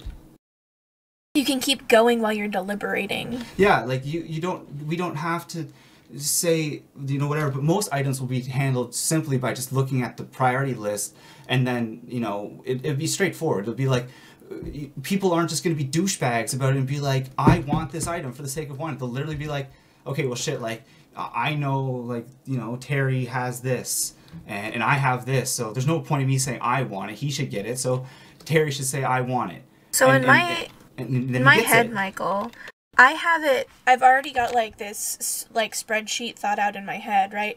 Where it has the list of healers, the list of slots, and then like a color-coded system, like green being their best item, but red being the item that needs to be upgraded the most. You know what I mean?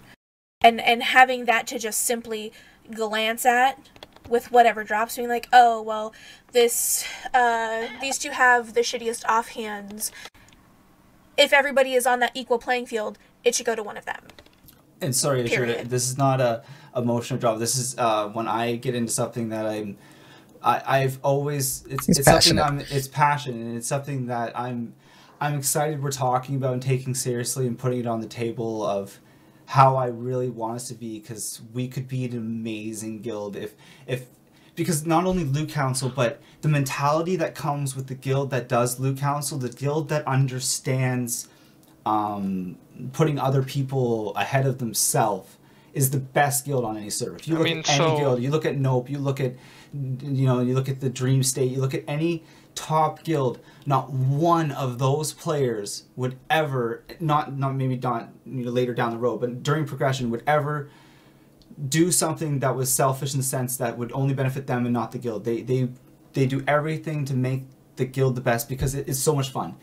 I've been in guilds, I've been in many top end guilds and in retail, and it is so much fun when people are all doing what they're supposed to be doing, and the raid atmosphere it's not stressful. People think that hardcore raids or raids that are like this are stressful, but they're completely not stressful. They're so much fun because everyone's just doing what they're supposed to be doing, so you have time to relax and have fun and enjoy things because you're not wiping, you're not dying on things you shouldn't be doing, you're not mad at people because they're not performing, you're not mad at anyone because people are just doing what they're supposed to be doing, and everyone's having fun. And trust me, it's a lot of fun. Michael, you've talked a lot in the past, and all of us have talked a lot in the past about taking this server a lot more seriously than we've done with the past servers, I thought you meant right? just right now. No.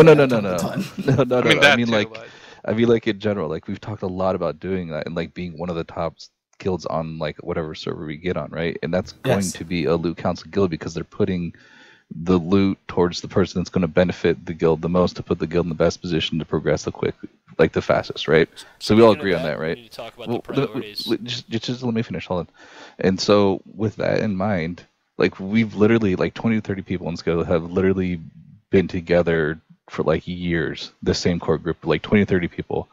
And the 20, 30 people that aren't part of the officer group are still here because we trust the officers, we like the officers, we like the group, and we've seen how you guys handle things, and we approve everything you do. We believe in you guys. So after this many years of like being in the same group, like if we can't trust you guys to do a proper loot council, like what the fuck are we doing? That's kind of one thing I want. Thank you, Dwarfs! I kind of want to touch on that too. Like, I haven't been with the group in a couple of years because I haven't played since NOS with y'all. But as an outsider, if you do want to be that hardcore guild and you do want to take it seriously, Loot Council, honestly, in my opinion, is pretty much the only option. DKP doesn't allow any flexibility. Yeah. However, if you're worried about the drama of Loot Council, the thing is, if we have the right players, there is no drama with Loot Council. Okay, if you have a problem with the drama, then you obviously don't trust the guild, so why are you here? And then on the flip side, if we see there's people complaining about something that we know we're doing right, we don't want them here either. So it's a pretty easy severance on that side, and I know it sounds kind of harsh, but when we have the right group of people, it works. Top guilds. Yeah, if people really want to be in a top guild, like it doesn't, like top guild doesn't mean no life. That's not what top guild means. Top guild means just having the right mentality, being efficient, but also understanding that we are all a group together. Like at all times, we are like a guild. Like we're like one group that works together for one goal. Like it's not individual effort. There's meters for individual effort. There are moments of glory by that sick taunt for individual efforts. But when it comes to looting, when it comes to consuming, when it comes to being prepared, when it comes to knowledge of bosses, that's like a guild thing. That's something that we can all do together. And if the bigger the group is when we're together, the easier everything is. Like, if we all want Devil Sword for a loot, like Pro told us, it's 12 hours to get us all Devil Sword. I can guarantee the amount of gold that everyone farmed on the last server to get the Devil Sword definitely sure past 12 hours. I can guarantee it. So think little things like that, little things like that, like where people would have been like, okay, what do I get for showing up? What do you get? You get you get an excellent raid. You get an amazing raid environment. That's what you get, and that's what you should want to get. And if you want to get other things, and that isn't even a thing on your radar, then you shouldn't be in this kind of a guild, because that's just like it's completely opposite of what an amazing guild is about. The amazing guild is about a want for an amazing raid, not for anything else. I want to be on AGDQ raids. Yeah. That. I just, like, it's awesome we're having this talk, and sure, if you took anything I said as drama, it's definitely not drama. It's just me being passionate. Oh, not at all. I like a good discussion, absolutely. And I talk a lot, and I get really excited. And for me, this is an amazing. This is not how I expect the night to go. And I know it was supposed to be about working at Loot Prio, but this is so much more than Loot Prio. This is making, we can talk about Loot Prio the next time. But if we have a Loot Council aspect towards things, we'll change how we are looking at stuff, and we can. It opens up a lot of very, very positive possibilities to what we can do with our time in raid and the way we do things, and our outlook towards everything. Like, you guys don't understand, like, but because a lot comes with Loot Council and understanding that. So please, if there's people that are strictly against this and they're like, this is no, like, this is where you need to come out and start voicing that opinion. Because for me, when I'm reading the bottom of the chat, from what I've got from this discussion, if you guys trust us to do it, I know we can do it the right way.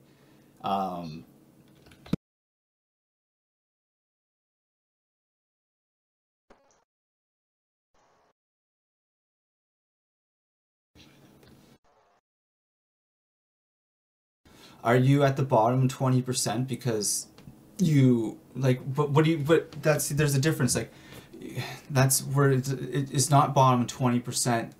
If you're bottom 20%, it's like, I'm doing 1,000 DPS and you're doing 600. I know I just give you DPS because it's easy. If there's a huge discrepancy, there is no point for you to be showing up, because we should probably be replacing you because you're not performing to what you should be doing. I don't expect everyone to be doing 100% of the number, but I do expect close to like the 80%. I do expect some competitive. I expect players to be doing what they can, and most likely, if you're that below, if you're 20%, you will get the loot, because the reason you're in 20% is probably because of loot. And it's not because of anything other than that, and that is a reason for you to get the loot.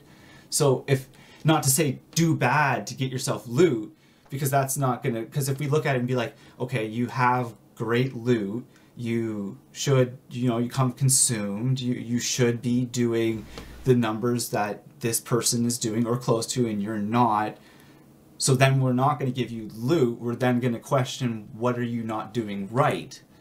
And then that's where Loot Council is done right, because you don't cheat Loot Council. Loot Council is supposed to be a bunch of people that know loot well enough that they're smart with loot and understand that, this person should be doing this in the respective class. That's why each class needs to be represented in the Loot Council, and the person representing their class needs to understand their class and understand their loot and when their loot should be getting it, and not just having some guy that's, our officer, because we can still have officers, and class leaders can be completely separated. Like, if our officer doesn't know it perfectly, for instance.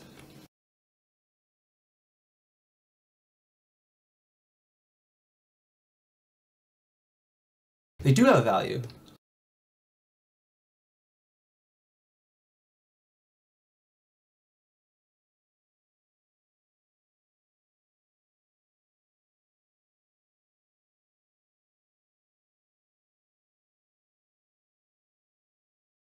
Yeah. It is.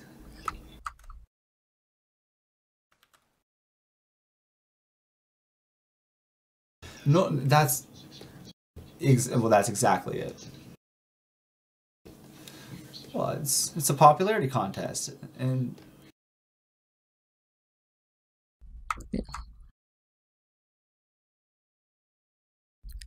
And why that's kind of happened at times is because you have those items like Viscag and those big items that you don't see very often, you know a lot of people want. So you do weigh other things other than performance, because you're going to also weigh, well, how often are they here?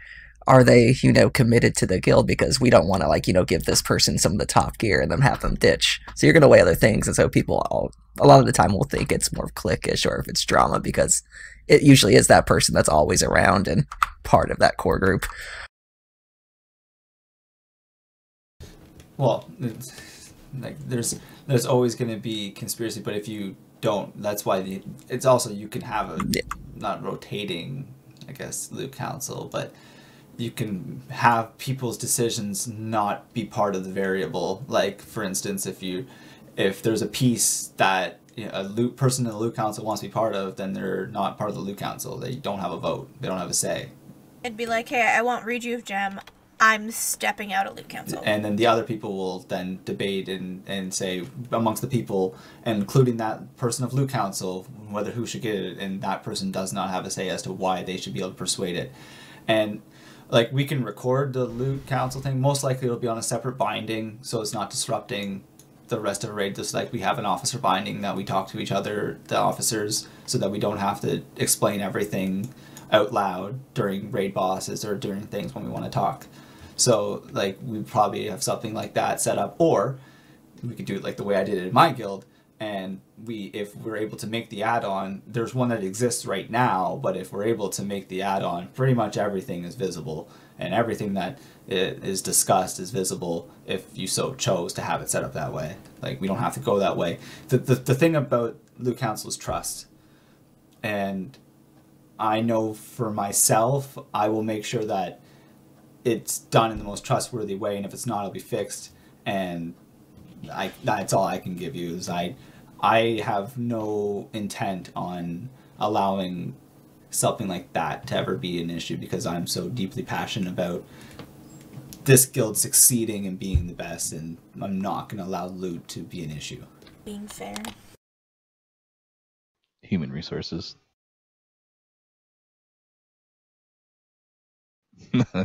Obviously, call Pronator at... Hold on, let me pull up his number. So then there's no discussion. I mean, we want the best for the guild. If not, like... There's always going to be discussion. We'll talk, but... I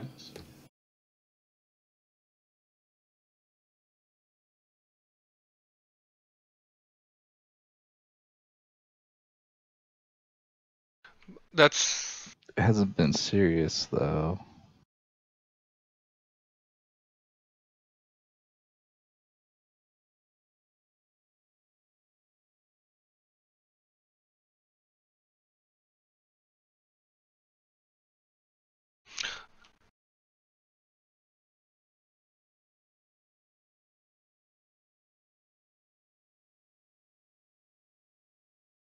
I think so. I mean, I'm coming from a loot council as well, and I was in one of the top guild in Horde anyway.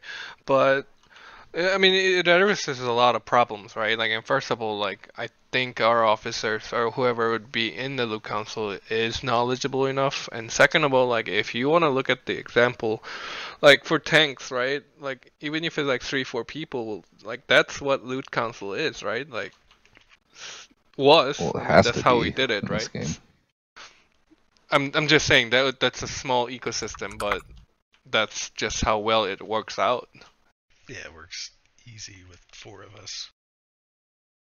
Yeah, my only issue, I think, that would always cause issues is when there's multiple classes involved.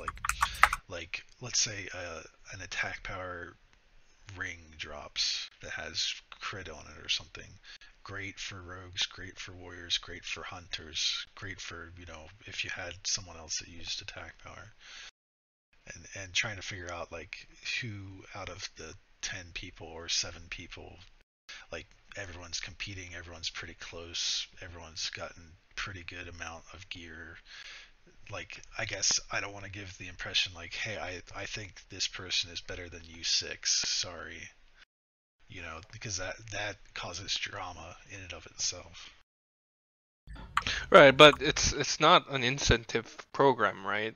Like, as far as I know, like, we know for a long run what is the best for it. Like, and that's another thing. Like, with the new players incoming, like, there are going to be people who doesn't know what's good for them or what's good for the guild in a long run. And Loot Council kind of addresses that, and also, like, DKP also will give, or whoever may not be, I guess, will sticking around. People will also be able to take the loot that is not necessarily, good for the guild anyway in the long run. So, to Millar's point about it not working for 40 mans and that, yeah, it could definitely work. It depends on the sort of system you have in place. Loot Council is not about the number of players. Loot Council can fail in a 10-man. Loot Council can fail between 2 people. Or 3 people. I guess you can't fail between 2 people, but Loot Council would just be 2 itself, people arguing. Yeah. I think I should. Yeah, well, yeah, Loot Council could fail between 2 people because they could sit there and argue that it's. Like, you can get rid of something you actually need. I'm just saying, Loot Council is not based off of the number. It is based off of the group mentality, and that is everything. If you don't have the right mentality for Loot Council, it does not work because you do not understand what is happening, and the first thing you think is happening always is that it's favoritism. Now, in a lot of shitty guilds, in a lot of guilds that people have been in, because there are some people in here who have been in successful guilds, I'm sure, but I'm sure there's not a lot of guilds who've been top raid, the more likely you're not going to get all 40 people to feel the same exact way. So the reality is 90% of the loot in raid doesn't need to be Loot Council because it's kind of good to okay gear. In reality, the DKP system could still work, but maybe 5% of the gear should be Loot Counciled. Maybe that's a discussion we could have. I don't know. Well, that's kind of what we were already talking about going.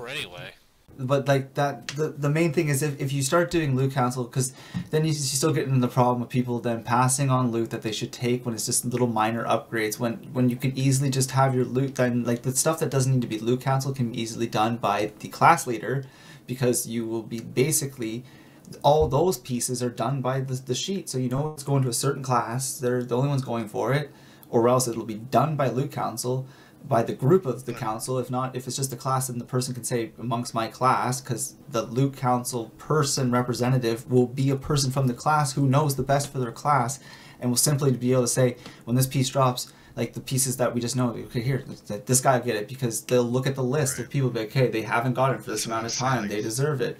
In terms of time, time to distribute, typically all the time spent, 95% of the time spent on the system itself is done outside of raid. You're not doing any of that when you're actually raiding. You're just looking at predetermined numbers. Yeah, basically. Exactly.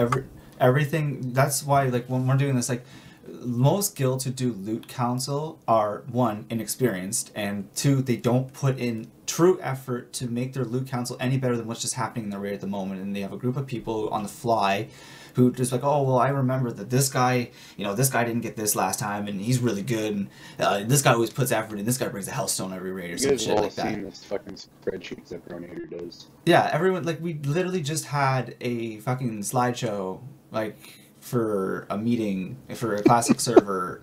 Let's keep and realize that we're not gonna, if we do Loot Council, you have people like myself and GSO and I think Val probably as well, I'm not too sure, and Verity and people like that who have been in top end guilds on the retail side who have done Loot Council successfully, and who will help mold this the way it's supposed to be done. And you have people like myself especially, and Pro and other people that are exceptionally honest when it comes to this. And I have no, like I said, I will not let loot affect our guild, and that has been my stance the whole time, and I've tried my best to make it that way, and we've fucked up a few times, and like I can't guarantee that we'll never make a mistake, but with the 2-hour loot trading thing, we have so many things that we don't normally have. I can't stress enough that we will put the effort in to make it as best as possible,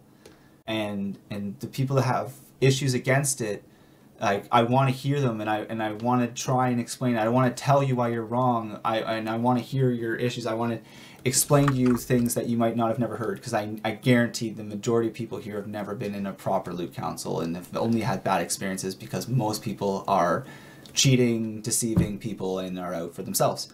And most guilds are not that good when it comes down to the end of it. I can't wait for the, let me borrow that item real quick for 10 minutes so I can parse this fight. I'll trade that. That'd be hilarious. Bind to you to equip it? No, the way the 2-hour loot trading works is you can pass it around.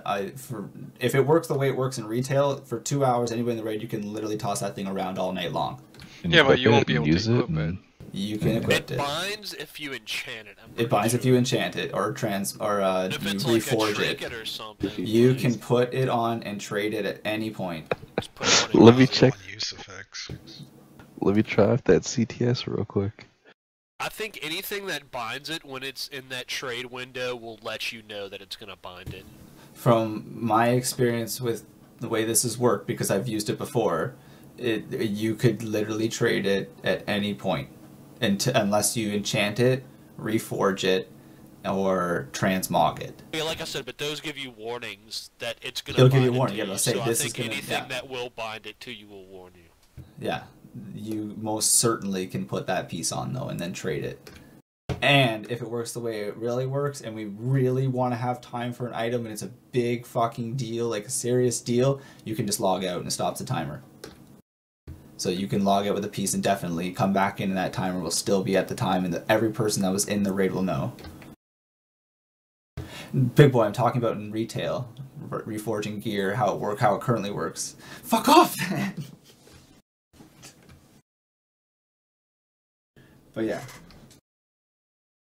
So you can really exploit the loot trading and use it to your benefit for a lot of stuff, and it's not a terrible thing in the raid. They don't realize how much of an exploit it is, but maybe they do and they just don't give a fuck. But for loot, it is a huge benefit for any organized, especially loot council raids, because if there is a mistake and something goes down and it's an obvious, immediate, blatant mistake, like some sort of thing was just blatantly missed, and there's a valid argument or some sort of debate that's valid, it can be easily rectified. Whereas if there's DKP involved and there's all these other things involved, or mid-raid you want to give somebody the piece for something else that dropped, but they didn't bid the same DKP against the other people, then how fair is that to be like, okay, well, let's trade those two items. Well, I paid 35 for mine, you paid 25, and we're switching items, and like, how do you work that shit out? Calculate that. You can't just be like, it would get so much more, and we know people would want to do it. We know people would want to do the trade. I was already talking about how we could try and work it out. In my mind, it didn't work. Like, every time I tried to think of a way to make us to be able to use DKP and then benefit the raid by, smart looting, by like, hey, this piece dropped, it's a way bigger upgrade to you, but you got this piece because you had no idea that this was going to drop, or you didn't think, and you didn't want to pass this one up, so you got it. Like, it would be so hard to do with DKP, but with Loot Council, it's completely different. All of a sudden, you're like, whoa, okay, this piece dropped. And if people understand, and again, if you don't have a raid where they're like, well, I just got a piece of loot and it's mine, I don't want to give that up. If you're like, no, like, this piece drops, you take this, you give this to this guy, and now this worked out better for both, and people will understand that works. That was the best way to do loot. Now you just gave it to two proper people instead of being like compromising and giving the less beneficial pieces just because somebody's a crybaby or doesn't understand loot, or because we mislooted something, or because of something like. There's like so many variables, and it allows loot to be completely properly distributed. So to me, the way it could work in my head overall is everyone fills out their own list of, here's my priorities that I want. We did that. Here, everyone, we still have the same system in place where performance does impact you still have like the weekly donation cap sort of thing. You still have Are You Consumed? All of that still, makes some arbitrary number or whatever, so we know like they're still putting in the effort. We put a value of some sort on each piece of gear to say, here's what like this is worth to us. And so if you got these 3 pieces, they're each worth 4. These 2 are worth 4 points. This one's worth 9 because you're never replacing it. Once you get to that like sort of level of like min-maxing, and then you have a list of, here's the 3 people who are at the top of this list, and here's like how we would actually like determine who should get the item. I guess as long as we have like somewhere solid and definite where we can look back and be like, here's why we made this decision. I think that's the key to a good loot council. And also, if someone who thought that they deserved the piece of gear, they could receive the reason why they didn't get it and how they can improve themselves to be the person that does get it next time, I think is also beneficial. But yeah, this is crazy good talk. Crazy, really. What makes this a good talk to me is the fact that no one left the channel during this talk. It means that a lot of the people that were here aren't. Fuck off, man. A lot of people here aren't disagreeing or seriously disagreeing with what we're saying and understanding, because I talked a lot and I got really stoned, so I'm not 100%. I think what I'm saying is and he making has sense. no Iron Forge to jump around right now. Oh, I've been wheeling in my chair. Basically, I don't. I want to convey this across, but I wasn't prepared to have this talk. This wasn't something I thought we were going to ever talk about in a serious manner. But this is something that I've been a part of. I know a lot of. I'm very passionate about, and because I know what it can do. And if Pro knows me very well, and in Raid, the one thing I complain about nonstop is our loot and how we not so much about like the people who get the loot, but the way we do things, the waste of time, the uncertainty, the just like this, like the way we just, I don't know, that kind of stuff. Just it's like, yes, this guy has been in the raid and he's here all the time, but there's like 10 or 20 seconds between every shadow bolt that he casts, and we've tried to talk to him and he says he understands. Aleppo's a nice young man. Gotta be more than nice in this world. Yeah, he's a nice guy. Well, that's what I want, and I want everyone to understand and agree with that. That like, you will have more fun, and so many people don't get that. So many people think that hardcore guilds, like the hardcore guilds, like the ones you see, like Blood Legion, the people that were putting in like 80 hours a week to push really hard content. Yeah, that's crazy. But just keep in context. We're playing classic WoW, like. Even if the bosses are not exactly the way we remember it, and we have the skill base, we're not going to be putting in 80-hour raid weeks. We're not going to be getting burnt out in that sense. We're going to be having a lot of fun, and people are going to have a lot more respect towards other players and a lot more fun with other players, because everyone's going to be pulling their weight. There will be no animosities that you have in the guilds, because top-end players get mad at the lower end players because they're not performing as well but getting the same things, and then the lower end players are getting mad at the top end players because they're getting mad at them, or they're demanding pieces when they're way blowing them out of the water. But they don't understand that, like, if we want to be a top end guild, you need top end players, and everyone needs to be playing top end, but that doesn't necessarily mean you need to be the best of the best of the best. It just means that you need to do what you're supposed to do and contribute to the guild. And when you can benefit from another player and learn from them, a good player will teach you. If you're listening and wanting to learn and being open, a good player will teach you. But if you don't absorb that, you don't learn, this isn't the guild for you. And I know I'm talking to like a wall at this point, because I know all of you guys agree for the most part, because you're still here listening. Like, you agree that that's what the best thing is to perform and show up and do what you're supposed to do. And that will what will succeed. And we can get people, we can recruit on that. We can, like, it's, I don't know. Shout out to my It's a healing very core. benefit thing. I really want you guys to Message come back as received. healers. I understand if you don't, but I will be severely disappointed if you don't come back as healers.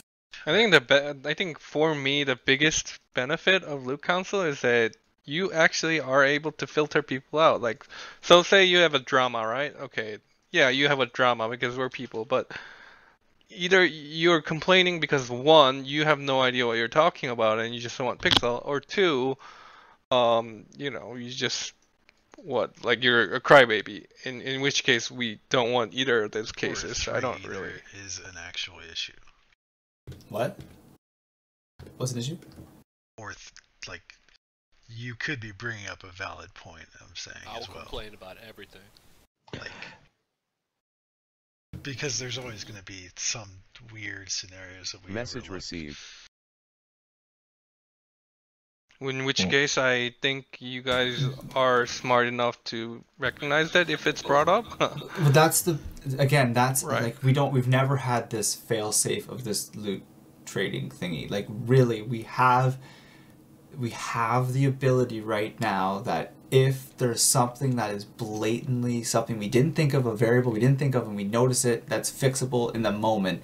Like if it's something down the road and we realize it, but it wasn't something that someone was stewing about that they realized. It's something that they realized like a week down the road, and it's like, oh fuck, like we could have done this or something like that.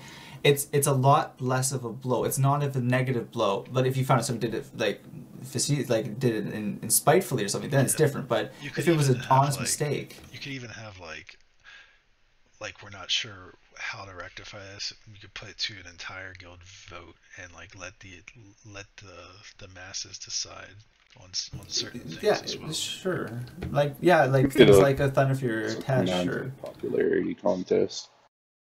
Yeah, that probably would turn into that. Well, but again, like things like specialty items and stuff like that, like for funsies, I guess it could be a popularity contest, but I don't know. Maybe For what, people Thunder could be Fury? fun. No, not for Thunder Fury. Why For, not? like fun stuff. Why not for Thunder Fury, Michael? No, because I want it.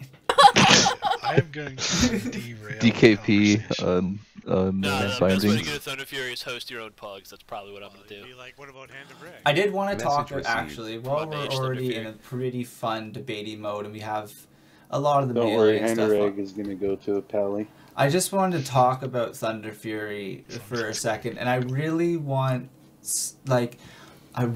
you guys to think about Thunder Fury totally not as the amazingly. You sound cool... totally stoned.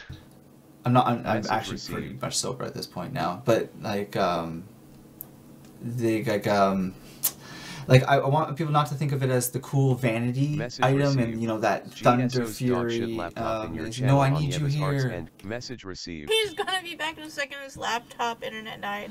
Okay, well, when he gets back, but basically, I want you to think of Thunder Fury purely as an item to actually use for melee. Because the debate I need to have is, like, first thinking we'd get 4 Thunder Furies is a big deal. But we do have 4 tanks, and the way I'm going to be doing tanking, I should probably let you guys in on this as well, but the way I want to do tanking is not straight up just like I am the main tank.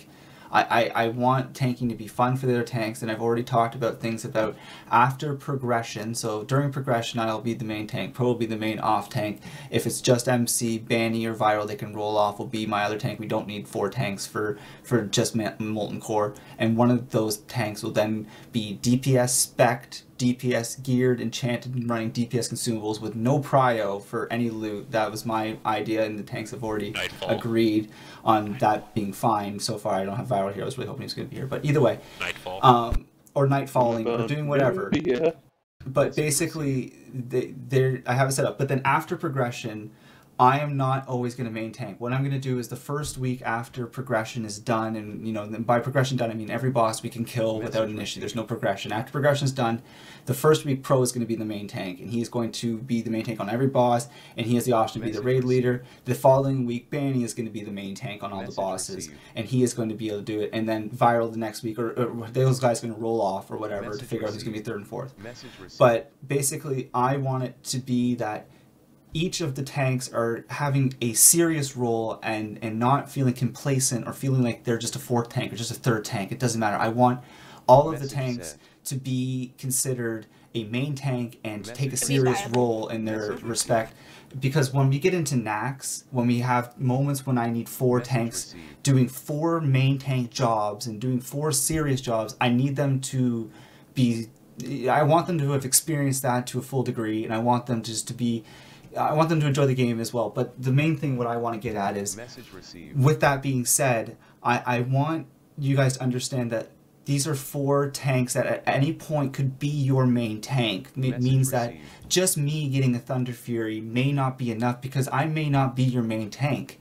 That means that you're going to lose your DPS because you don't have a tank that has a Thunder Fury. I'm going in the huge hopeful thought because I'm treating this as a... We're going to be here to the end. We're going to play this the whole time, and I'm not killing KT one time.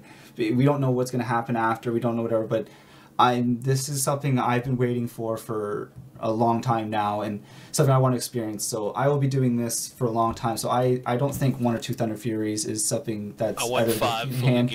I'm thinking 3 or 4 is possible. But what I'm thinking is, if there is a viable argument to how a Thunder Fury for a non-vanity reason is a good melee weapon that will not be replaced, then I will debate with you and having it to be something that a melee can get.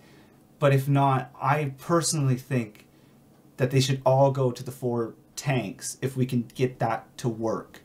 Like if we can work out a race deal. I already have a system with putting them in the alt raid and cycling them. But if there is a true argument that a melee would use a Thunder Fury as a weapon of DPS that would be best in slot as a DPS, not just because it looks cooler and awesome, but because it is truly their best in slot, if they can make that argument, then I would say after 3 of them, the first 3 should go to the tanks. The 4th one would go to the top performing melee DPS would get it.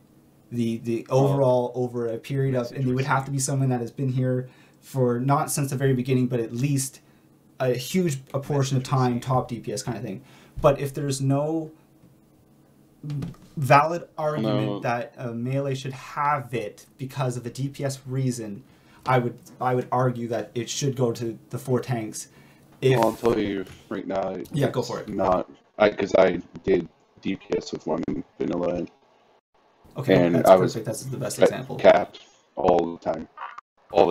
So that meant it was negative for you. It honestly, by the time we hit AQ40 and Nax, I wanted to switch weapons but didn't, just because of that reason. Because of the sexy coolness of it. Yeah, and the other weapons were scaling better. Like when I put on EQR, my DPS actually went up because I wasn't threat capped all the time. Okay. But I just kept using Thunder Fury. So, from that standpoint, if they're dropping, would you guys agree that it makes more sense because it's the fact that this is a main tank's literal best weapon until it is forcibly nerfed in TVC?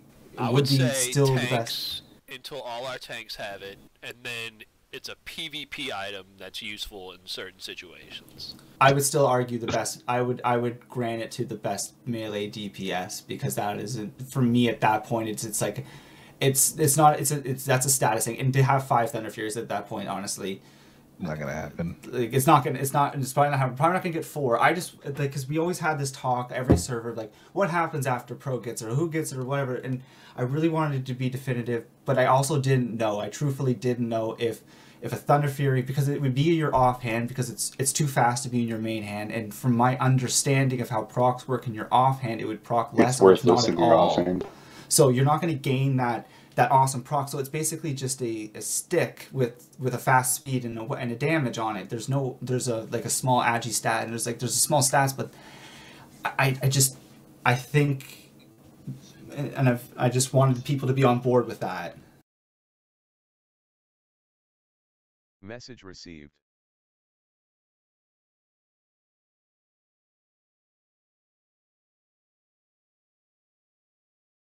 Yes. Yeah. Mm-hmm. You can just say I think tank item only and have it go Pro, only in what you're tanks. saying is it's going to go to me when I'm tanking? Yeah, I'm Endurance tanking Razor Core. I don't think that you could really justify it not always going to a warrior, whether they're DPSing or tanking, just because of it doesn't benefit other classes like it benefits warrior. Having that DPS warrior, like they're not prop, they're not going to have the snap threat of a prop warrior. And having a DPS warrior that can off tank and have that Thunder Fury, that'll help the snap threat a lot. Realistically, I know I said top melee because I want to be political, but I wanted somebody to say exactly what Dwop said, and GSO basically Rogue said shouldn't that have it over it a really, warrior. because at least if it does go to a warrior, worst case, if a DPS warrior, worst case, I could say please go tank tonight, and I have a very viable tank, even in threat gear, like in DPS gear, you throw a little bit of shitty tier 1, tier 2, just the Thunder Fury alone, the threat per second on Thunder Fury is insane. But okay, so that was a big thing for me because it was a big issue because it causes issues with the tanks, mostly just like who do I cut off, who do I say you can't have, and like and I know it's and the way I want to do our tanking, I know it'd be hugely helpful, and it will make our every run that much better if the more our tanks have Thunder Furies. It's just it's hard to argue, and it's been such a wonderful night. You guys have been great. Okay, let's continue on. We have one last slide, and then we're gonna call it. So the last slide What number are we on? The last slide we have is the current news and next month. Just a real quick cap of what we've been doing. If you haven't been in TeamSpeak or around or seen Discord and stuff, we do have our test server where we do have like training dummies and you can get gear and stuff. Now, you know, private servers can only be so good because obviously when the real deal comes out, it's going to be different. Now, how much different, no one really knows yet. But there's an option there if you want to just kind of test out things or have fun practice leveling or whatever. We have been doing some GTA 5. If you haven't seen the RP stuff that the streamers are doing, it's pretty fun to watch. And we're gonna not do it to that level, but we're gonna kind of think around and have a little bit of fun doing that sort of stuff with their own server.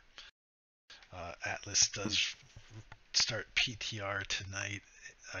They pushed it out till tomorrow, and it's supposed to last a week and then basically be 100% like relaunch. Everyone starts completely fresh. Could potentially be a lot of fun because the game has developed a long way from the really bad start it had. And then Message Minecraft, received. we have our own server. You can, if you're interested, let me know, or You just can look make at the Minecraft trains. channel. Yeah, you can make trains. You can make trains, you can make blimps.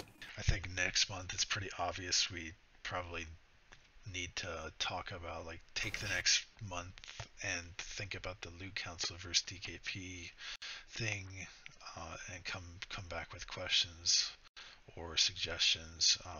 You could use a website as well for suggestions, so we can kind of start ironing it out if it's really viable. Price a We 3-page can do a essay pro on it. com list. And we need to start talking about the priority loot. No matter what loot system you go for, you still need to have a good priority system in place, so you're not putting, you're giving some class priority when they get a bigger upgrade in the next patch or whatever. Well, I'm hoping in the next month that we get a release date and some sort of maybe more further class, like confirmation on loot, on like what items aren't going to be in at the start, when they are going to get implemented, and when PvP items are going to be put in and things like that, because it'll give us a better idea for that. But yeah, as we get closer to the date as well, we are going to probably do twice a month or maybe build. Yeah, once you get a release date announced. We'll talk with Pro about setting up. I really want to push the Loot Council thing, so I definitely will talk with Pro about ways that I can set up a way we can kind of show examples or things that we can, show ways of how we're going to set things up. Like how we can set it up to keep track of things and what things that we could set up for the people who do Loot Council as tools basically on how they're going to, what they're going to be able to use for their criteria and things they'll be able to look at. And then also, if we do go the Loot Council route, which I really am going to push that we do, if we do go that route, it would really be cool if people could think of, like, if you think about yourself, like if you think you know your knowledge about your class and the loot, it doesn't have to always be the person who doesn't want to do it, but that always does help.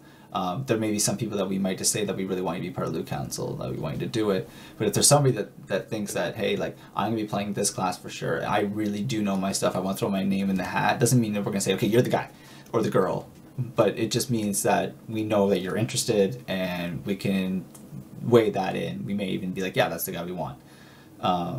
But realistically, we want people on the Loot Council not only have to know their stuff, but they also have to understand about, you know, how to be fair, but how to properly distribute the loot. Don't just, do it because you want to help the guild. Don't do it for any other reason other than that. Thanks, that's my little piece. Sorry, bro, go ahead.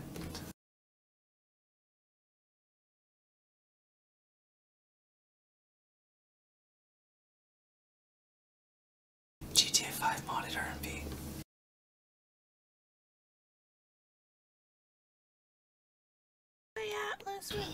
Well, I think you guys, if you notice above the Atlas relaunch, something really important, there's this GTA 5 modded RP. If anybody wants to come, and we're going to make a Pro server, Pro's going to have it set up soon. If anyone wants to get on there, it's not going to be like super hardcore rules, but we might open it up to random people as well with some sort of Can I get the machine gun that shoots money? But if you want to come play an RP with me... I'd like to, but my laptop can only play Morrowind. Can only play what? Morrowind. Can you RP in that? Did you get ESO? Message received. No. We should play. We're gonna get a GoFundMe together for GSO to get him a new computer. Your one blew up? His computer works. It's just his laptop. Message received. He goes. My grandma's old and needs help, so I can stay here.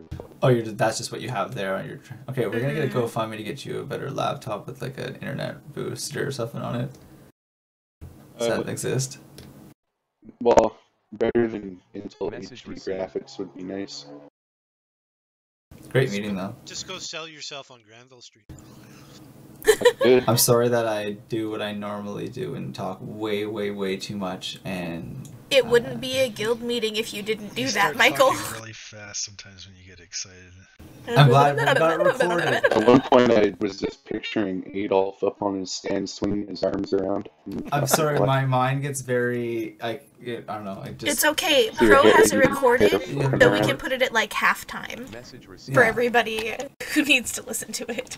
But for me, basically, like that, this was something that I have been wanting the like, not just Loot Council, because like I've always wanted class leaders, and class leaders is basically Loot Council if you do it right. So I've in a sense I've always been trying to weasel that kind of in, because it is great, and I've always wanted just to tell everybody that we should focus more on being about the guild and the reception, or the lack thereof, negative people leaving or not saying or being like boo you or stop talking about this. We want to just do it for ourselves. Like it's been great. This has been a great meeting, and yeah, I'm sure it's getting me super stoked for Classic, even more so than I already was.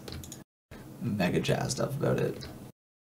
And I hope you guys are all as well. And please don't burn yourselves out on the random servers. And it just didn't work for us, I mean, there's no reason we couldn't go back to one or the other anyhow. There's zero reason that we can't change. And everybody that has been in this guild for any length of time knows everything is up for debate all the time. Like, yeah, we'll talk about stuff until Pro throws like, I'm the GM and I want that two-hander. Well, loot trading is such Wait, that happened. It already happened. Okay, this is not gonna work. Was that Dwarf? Sorry. That's funny. I think that was Banny. Huh? Yeah, Dwarf, I thought Dwarf was saying something. I swear somebody was saying something. Message received. Yeah, good guy Pronator. But yeah, that was basically just saying the loot trading is such a game changer because it can be up for debate if something happens and things. It's not final anymore. It's not final. There's You know, no like more the person like. gets a piece early in the raid, and then an even bigger upgrade for that person. Or if a legitimate mistake happens, or if we're like shit, that guy really shouldn't have got it. Like we have the ability, as long as everyone's on board, because that person can easily just be like, no, I'm not doing it. I'm not saying people should throw hissy fits or make a disruption in raid, but I think it can still be talked about in a efficient manner before the 2-hour window's up. Like the way the loot council works, because it's not, it's not the GM of the guild and me in there just being like, this guy, I like this guy, he gets it. It's a serious group of each class representing it. There is less arguments than you guys think will happen. More people will agree with the piece going to that person than it not. You'll find that it is a very anybody that, I don't know, people just haven't got to be an experience of it working. It's like I was saying in chat. It's not like a group, like the group of healers can't get together and have a meeting and go, okay, well, we all agree that this person should get the next rejuve gem, and they can come to the officers and pro and whatever and say, okay, well, we all really think, no, be quiet. But if that's the case, it would be like quiet. only one person is putting their name in the ring The for men it. are talking. Chances are, if all the healers agree that that person should get the next item, then they're deserving of that item. So it's not like it's not up to you guys at all anymore either. Sounds like Stephen Hawking's though.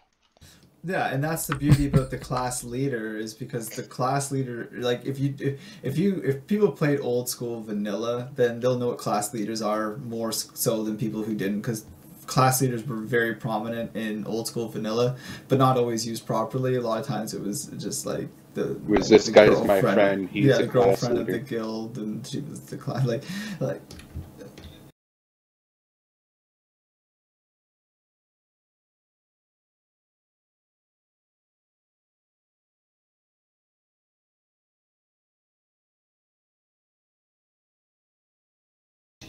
You can have people that are part of it. Yeah. Message received.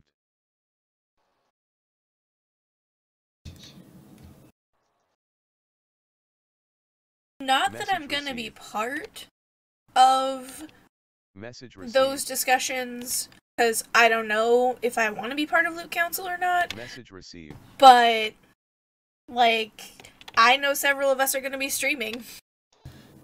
Yeah. And that stuff could even end up getting streamed. Well, we won't have that. We won't be allowed to have streaming of the Loot Council. Oh, okay. Well, you can just should have a chat desktop mute is for. Yeah. Mostly because that doesn't give a fair debate, because then people can, like, if somebody's watching your stream in a raid, like, unless you're going to put, like, a huge delay on your stream, which I wouldn't want you to have to do, but just most, like, I would just rather you just don't be in the Loot Council if you don't want to be, like... It would be, like, easy as clicking the mute button. Yeah, or I fully plan on streaming. You can stream, if you want to just the Loot Council. Yeah, if you know how to stream, that's not really an issue. Like, you can block everything. You can even run TeamSpeak through a completely different channel, not ever have it even come through. And you need to get out of your grandma's house. Yeah. Like here 2 days a week from now. No, he's doing his thing. That's. I have to do this. She did a lot of me when talking I was about going he's gonna through stream. really bad times. So. And I'm joking. Jesus Christ. Get off my back.